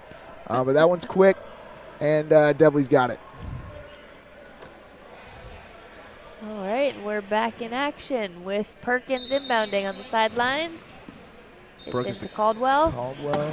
Yeah, we were talking about different defenses teams can run. So there's like your man-to-man pressure defense, but there's also you can run like a full court zone. Sometimes you'll hear teams call them like Ys or Ts. Yeah, there's a lot of different strategies and stuff involved in wheelchair rugby. I think it's really easy to just focus on the hits and the speed and the passing, but you really got to think on court out there. Little fumble on the inbound there from Joel, and we turned it over, and Ontario has it. I don't know who this we is. I know. But, I heard it. I knew you were going to call me the out for Bandits it. there. As we said, your commentators for this match, we both play for the BC Rapids, so I'm very familiar with the BC program. But yeah, tough go for our friends as Joel Ewart heads the penalty box. Nice little smile for the camera there. The Prince of Prince George, as some people have called him. As ball's in Cody Caldwell, who's going to take that nice and easy in for the score as Dagenet's trapping Ewart in the box. Forces him to call inbounder. Gets a little smile and a fun comment at the referee there. I think you missed that action on camera. They were watching the play down at the end zone, but Joel looking for an inbound, a bit of a tougher inbound because he's often the one to receive that inbound. So he's able to find Perger though, and now he's looking to get the ball back. Gets the ball back. Out to Arsenal. And Dagenet's applying a ton of pressure. He knew exactly where Arsenal wanted to go and was there before he even made that turn. Caldwell picks it up, gets it up to Morale, who gets it to Whitehead. And yeah, Ontario has subbed again, so now they've got Whitehead, Morale, Caldwell, and Dagenet out there. Another 3-2-2-1 combo of theirs. Perger battling against Caldwell. Trying to get that last push in. Perger's able to find his way out, but Morale's there to help. Forces the pass to Arsenault. And Max able to push long and strong over that line. Cody Caldwell with the inbound, a give and go to Patrice Dagenet. And now Cody's just going to patiently work his way up court. Finds his lane to sprint. Gets that push in there, gets over, and attacks hard. Finds Whitehead. One of the things like Cody does really incredibly well is that change of pace. Knowing when to kind of slow things down and when to kick it or push it hard. Ewart's able to pop over to Perger, but Dagenet gets a nice little small hit in there, and it's able to force the fumble. It's going to be Ontario ball on the sidelines. They say a lot of the strategy in wheelchair rugby happens between the whistles. A lot of it is getting into position before that ball actually comes in to give your team the best chance at getting over half and scoring that try. Yeah. So Bandits back into their key defense here. The Thunders with the ball attacking. Caldwell once again with it to start. Quick pass to Whitehead. Able to find that gap and score. Thunderstruck, one might say. And Arsenault's able to get it over to Haynes. Haynes pushing up court. Oh, nice job by Ontario to force a pile and really get in there. They've put a ton of pressure on the Bandits, but Perger's able to find Arsenault over half. Really smart move by Arsenault there to understand when to leave that pile and leak out. And Morale gets into Caldwell, and once again, Caldwell just going to patiently work his way up court, get a dribble in, surveying it, gets over half. Cruise control here, just waiting to see how things develop. Gets his dribble in, attacks that gap hard, and boom, there you go. Kind of lulled the defense to sleep a little bit there. Really nice play by Caldwell. And now Haynes has it. Arsenault streaking up, trying to find a lane on the far side. Haynes getting pressured by Whitehead. Perger's over half. He's that nice safety valve, those nice big safe hands. Now he's working, looking for a lane, trying to find something. Caldwell finds some pressure. The Thunder back in their key. McCrate opens up that corner. With 11 seconds on the clock. 10-point game. 11 seconds on the shot clock, I should say. Yep. Ball's into Cody Caldwell. He's looking for someone to follow or pass. He finds Morale. Morale.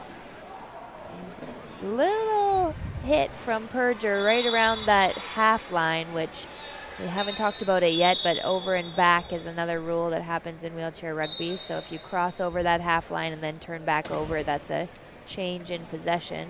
Yeah, nice little backcourt violation. So we tend to call the halfway line a danger zone. It's an area that when you have the ball, you got to be aware of, because you know that's where the defense is going to probably try and take swings and take gambles to try and force the turnover. Morale now inbounds to Whitehead. Whitehead just going to calmly take it, wait for his picks, look for his outlets, pops it over to Caldwell. Nice long pass. Will McCrate's there playing free safety. But Caldwell, that's a Class 2 versus Class 1. The 2's going to win that 9 out of 10 times.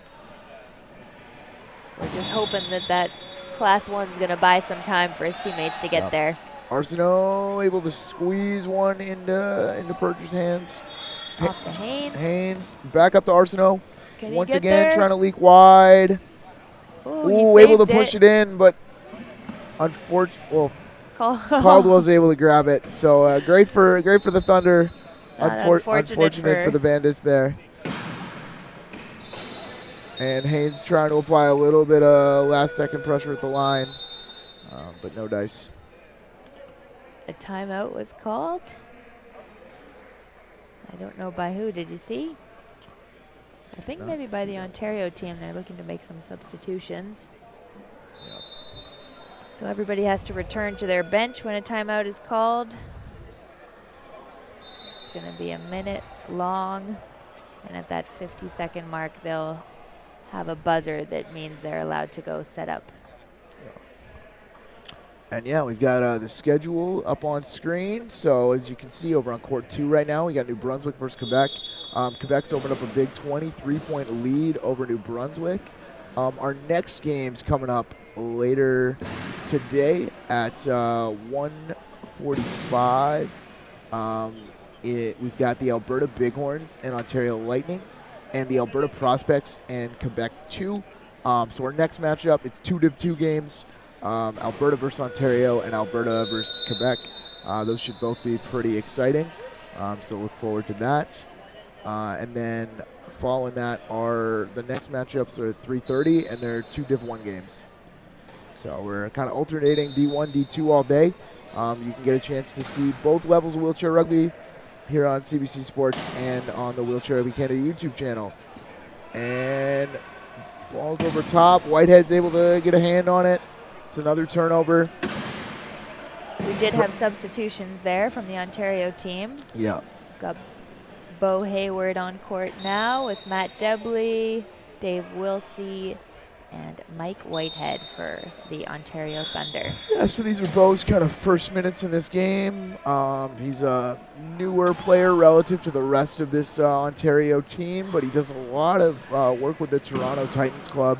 I know he's a really big leader in that community for them. And Whitehead's able to make a really strong play on the ball, but goes out of bounds. So I believe BC will retain possession here.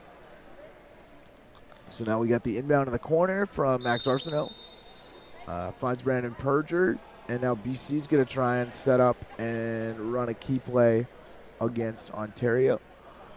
So we talked about key defense a little bit. There's kind of 2 ways teams set up. Now Ontario is they've got 2 players chasing the ball to start. And they're able to buy some time, but we got a penalty try. So it looks like someone went out of bounds.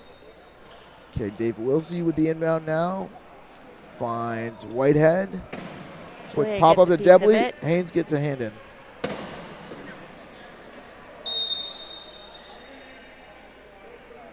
We have a penalty on Matt Debley. He's going to go to the box for that. So how long does he have to sit in that box for, Nate? It's 30 seconds or until the opposing team scores a try. So penalties are served very similar to penalties in hockey. We've got a penalty box, and it's kind of like power plays or until the team scores. So Haynes is able to score quickly. Perger tried to keep Debley in the box, but he breaks through, and you can see kind of behind the camera here, Perger's having a small, short conversation with the referee about that. Not super happy with how Debley was able to get out of there, and now ball comes to Whitehead, tries to pop it up, and Haynes is able to get a hand on another one. Will McCrate picks it up and then offloads back to Haynes. who pops it over to Arsenault. And now we got a 3 versus 1-5. Whitehead's going to try and get a little hip in there, but Arsenault's in free. All right, we have 42 seconds left in this quarter. We saw a timeout being called by Team BC, I believe. They're going to be able to advance that ball again with 42 seconds left. Yeah, I think it's actually an Ontario timeout because BC just scored. So yeah, we'll see if Ontario really uses that whole clock. Tries to score probably with 2 or 3 seconds left. See now both teams, as we said, returning their benches. It's great, you know, as the cameras are scanning and flipping by there, we see, even though it's an 11-point game, both teams, you know, feeling pretty light. First game of the tournament, just kind of settling in. So we've got our scoreboards up on the screen there for you. You can see how this morning's games went. yeah, so we opened the day with 2D2 games, and the Ontario Lightning on court 1 defeated the BC Rapids 55-23. How dare you say that on air, Nate? Yeah, unfortunately, facts are facts. And over on court 2, it was the Ontario Storm beating the Alberta Prospects 48-38. Okay, Whitehead's at the ball now. He's running down the BC's clock a back bit. at the key. I think he'll probably try and attack somewhere between 20 and 15 seconds. Ontario really trying to set their offense up, seeing if they can maybe force BC to shift. BC staying pretty disciplined right now. And now with 14 on the clock, the Thunder look to attack. Whitehead going side to side, attacking that gap. And Whitehead is probably one of the physically strongest players in the sport, and just finds a way to force through that gap there. BC electing just to get it in safe. They had 4 seconds left on that clock, so I guess they're saving those bench timeouts for that final quarter. And that will bring us to the end of our third. Quick break between quarters here. We saw Julia Haynes playing a fair bit in that last couple minutes there. Julia was one of the members of the first ever gold medal winner at Women's Nationals that happened as part of Défi Sportif this year. I was also on that team, so Julia and I got to play together there, and first ever time Canada has hosted a Women's Wheelchair Rugby Nationals. Really, really exciting time for the sport, and great to see more opportunities kind of being created for women and girls within wheelchair rugby. Jess, can you tell us a little bit more about kind of how you got into the sport and about what kind of opportunities exist now for girls and women to get involved? For sure. So I started playing wheelchair rugby when I was 15 years old. At the time, there was one other girl on our team, and she kind of stopped playing for a little while. I was the only girl for probably a solid 5 years. It was only a co-ed sport at that time, and then in the last 4 years or so, we have seen kind of a movement towards creating a women's league. So Canada sent a team to competition in Paris in, remind me of the year, Nate, can you think of it? I think it was 2023, I want to say. Okay.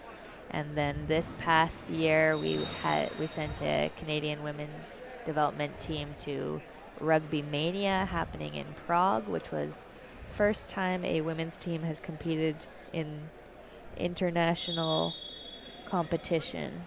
Yeah, as a full women's team. So what was that experience like? Because you were on that squad. Yeah, it was pretty incredible. We are pretty new to playing with one another, so definitely a lot of learnings, and it was some pretty fierce competition for us, but by the end of the tournament, we could see we were learning how to play with one another. Everyone was kind of giving us the respect that we deserved by the end of it, and it's been really exciting to see how our women's league has grown and what's going to happen. There's been some key ladies in the sport that have been kind of spearheading this. Erica Schmutz has been playing wheelchair rugby. She was the first ever woman to score a try in the sport of wheelchair rugby.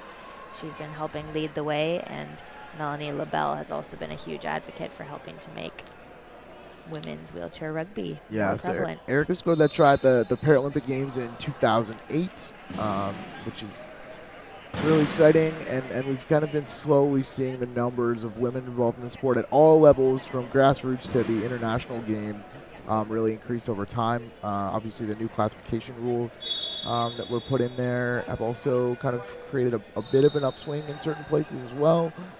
So yeah, it's definitely an exciting time if you're a young girl or a woman watching this and you think that you might be eligible for wheelchair rugby and are interested in giving it a try. Seriously encourage you to find a club near you and get involved. And we're back for the final quarter of this game. We have Byron Green, Max Arsenault, Joel Ewart, and Julia Haynes for BC. And then we've got Matt Debley, Cody Caldwell with the ball, Ben Perkins now with the ball, and number 44, Bo Hayward for the Ontario Thunder. Ontario scores the first goal of the fourth quarter. First try, I should say. And now we got Byron Green with the inbound, finds Max Arsenault. Max working his way up. Looking for a pass, finds Haynes. Cody gets a hand in there trying to poke that ball loose, but Haynes is able to protect it. Now Caldwell applying a ton of pressure here on Haynes again. She finds Joel Ewart as the outlet. Ewart's looking now, attacking that key. Arsenault comes up to try and provide some help, then backs up into the key. Now he's an outlet, catches, and is able to squeeze his way across that line. I feel like that would get a nice, good job, Max, from our equipment staff. Okay, Matt Debley's got it. He's pushing his way up. Taking his time. No rush, no need to worry. And then he decides to kick it up a gear. Now trying to retain that ball as Haynes gets an arm in there. Protects it, uses his arm to protect that ball. Finds Caldwell. Caldwell now trying to squeeze through that corner, and he does.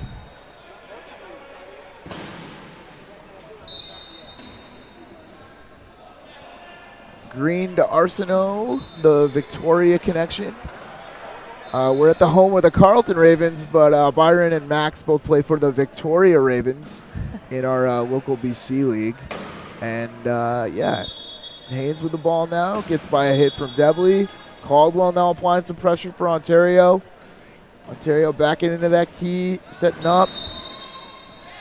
And we've got an 8-second no dribble call. What's that about, Jess? I think that's the first one of this game, which I guess that means we're watching Div 1 wheelchair rugby here. So players have to pass or dribble every 8 seconds. So if they go without getting that dribble in, it is going to be a change of possession. Yeah, and that's a change since the after the Paris Paralympic Games.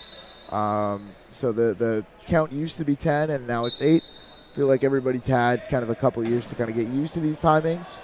And yeah, it's not affected the game as much as I thought it would.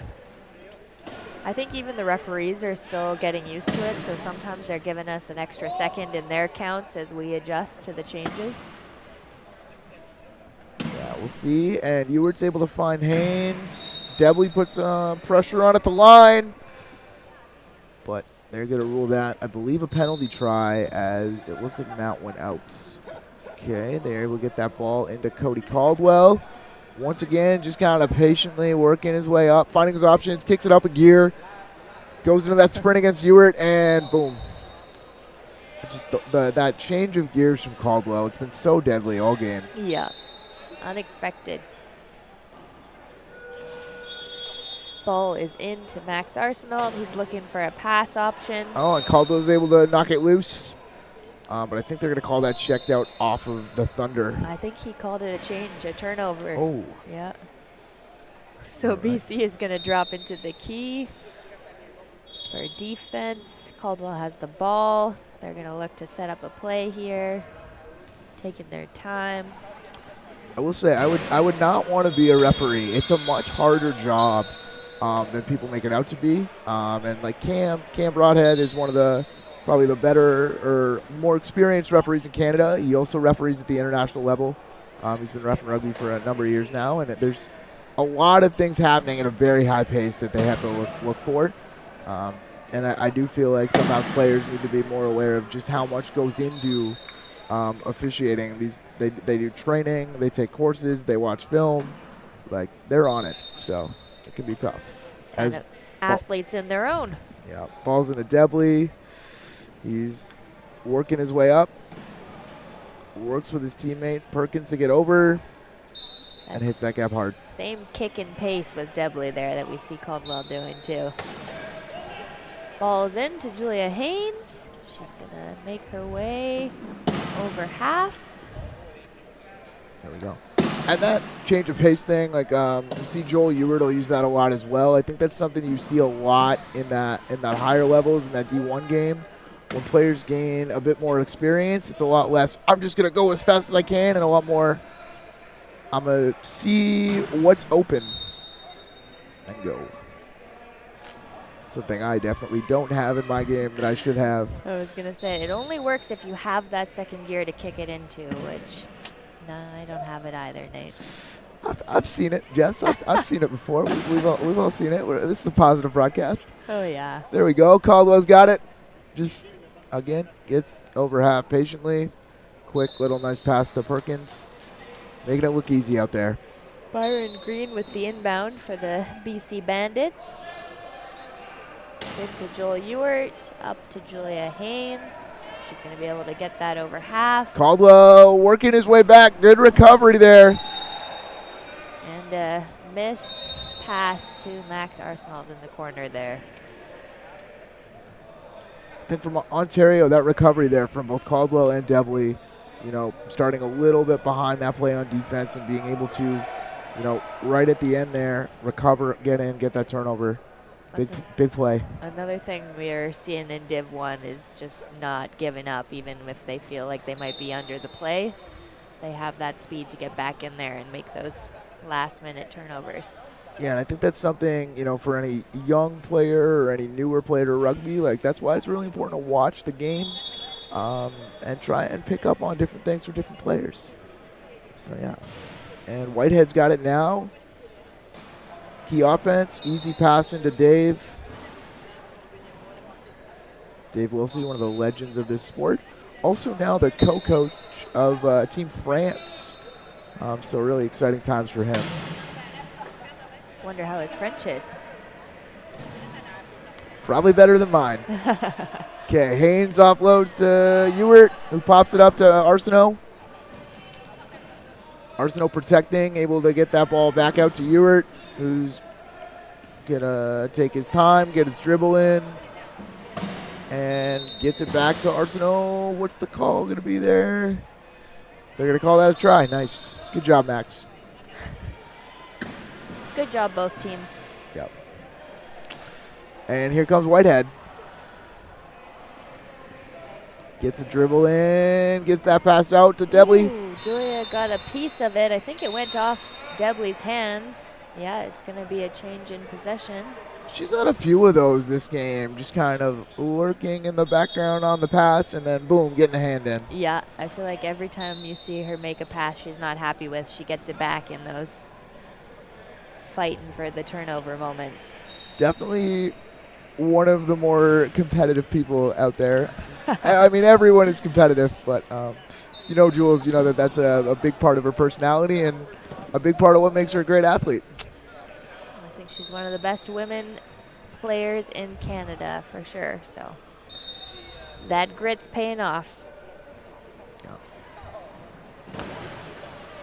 And yeah, so we mentioned a little bit about the women's game earlier. So there's a big women's event coming up in December, is there not? Word on the street, I think we're going back to Paris. For the first Women's World Wheelchair Rugby Championships. Pretty exciting times. I think we're ultimately hoping that there's going to be a women's league at the Paralympic level one of these days. So in order for that to happen, we need to start having World Championships. So definitely a step in the right direction. Nice. All right, and now Green gets it in a Ewert. Where it's looking. Green's able to take out Wilsey. They have a little conversation. Ewert gets over half. Finds his options. Manages to score that one. Just kind of takes the hit and drifts over that line.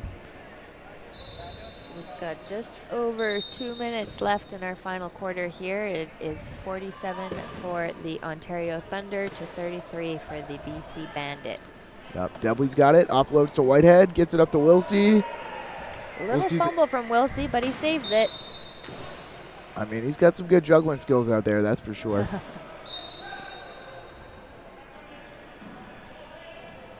And then Green gets the ball into Arsenault.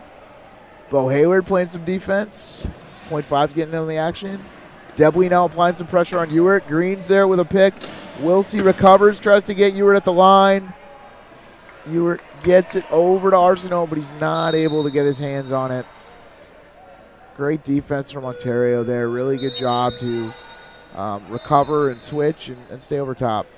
Substitutions are being called for BC Bandits. We've got Brandon Perger and Will McCrate coming in for Julia Haynes and Byron Green.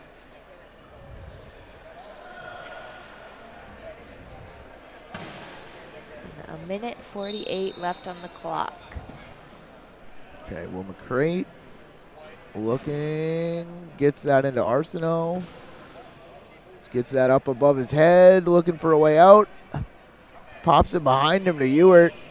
15 seconds left. McCrate on the looking shot. to steal a corner there. And a little miscommunication there between Ewert and Arsenault as Debley's able to get that turnover, and he's just going to kick the afterburners on, take it to the house.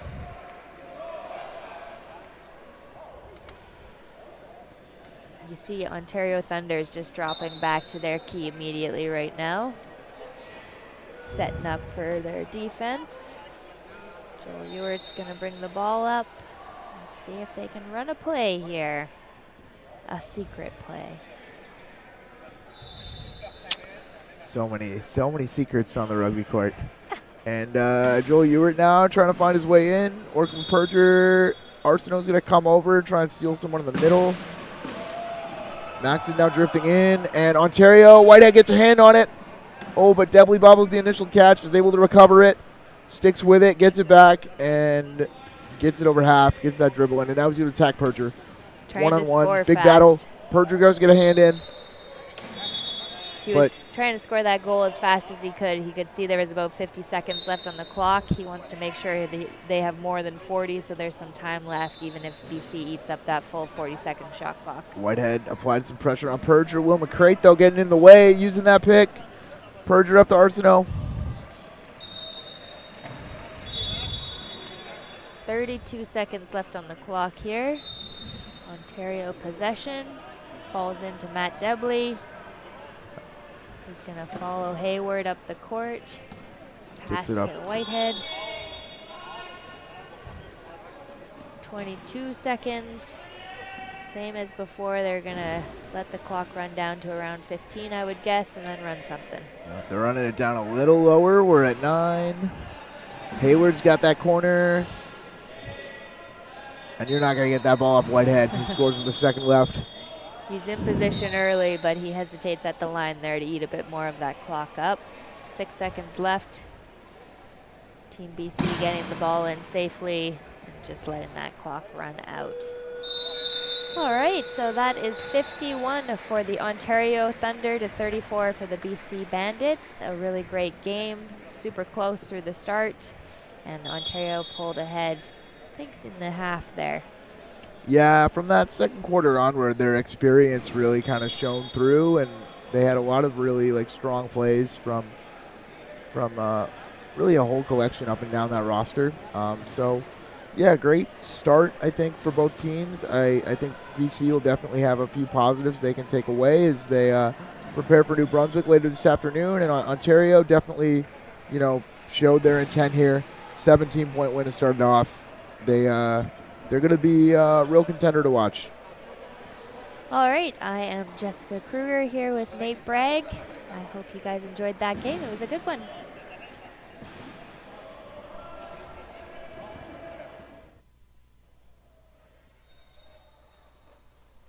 Put your headphones back on for a second. For the gram, Nate. That was super spastic in my hands.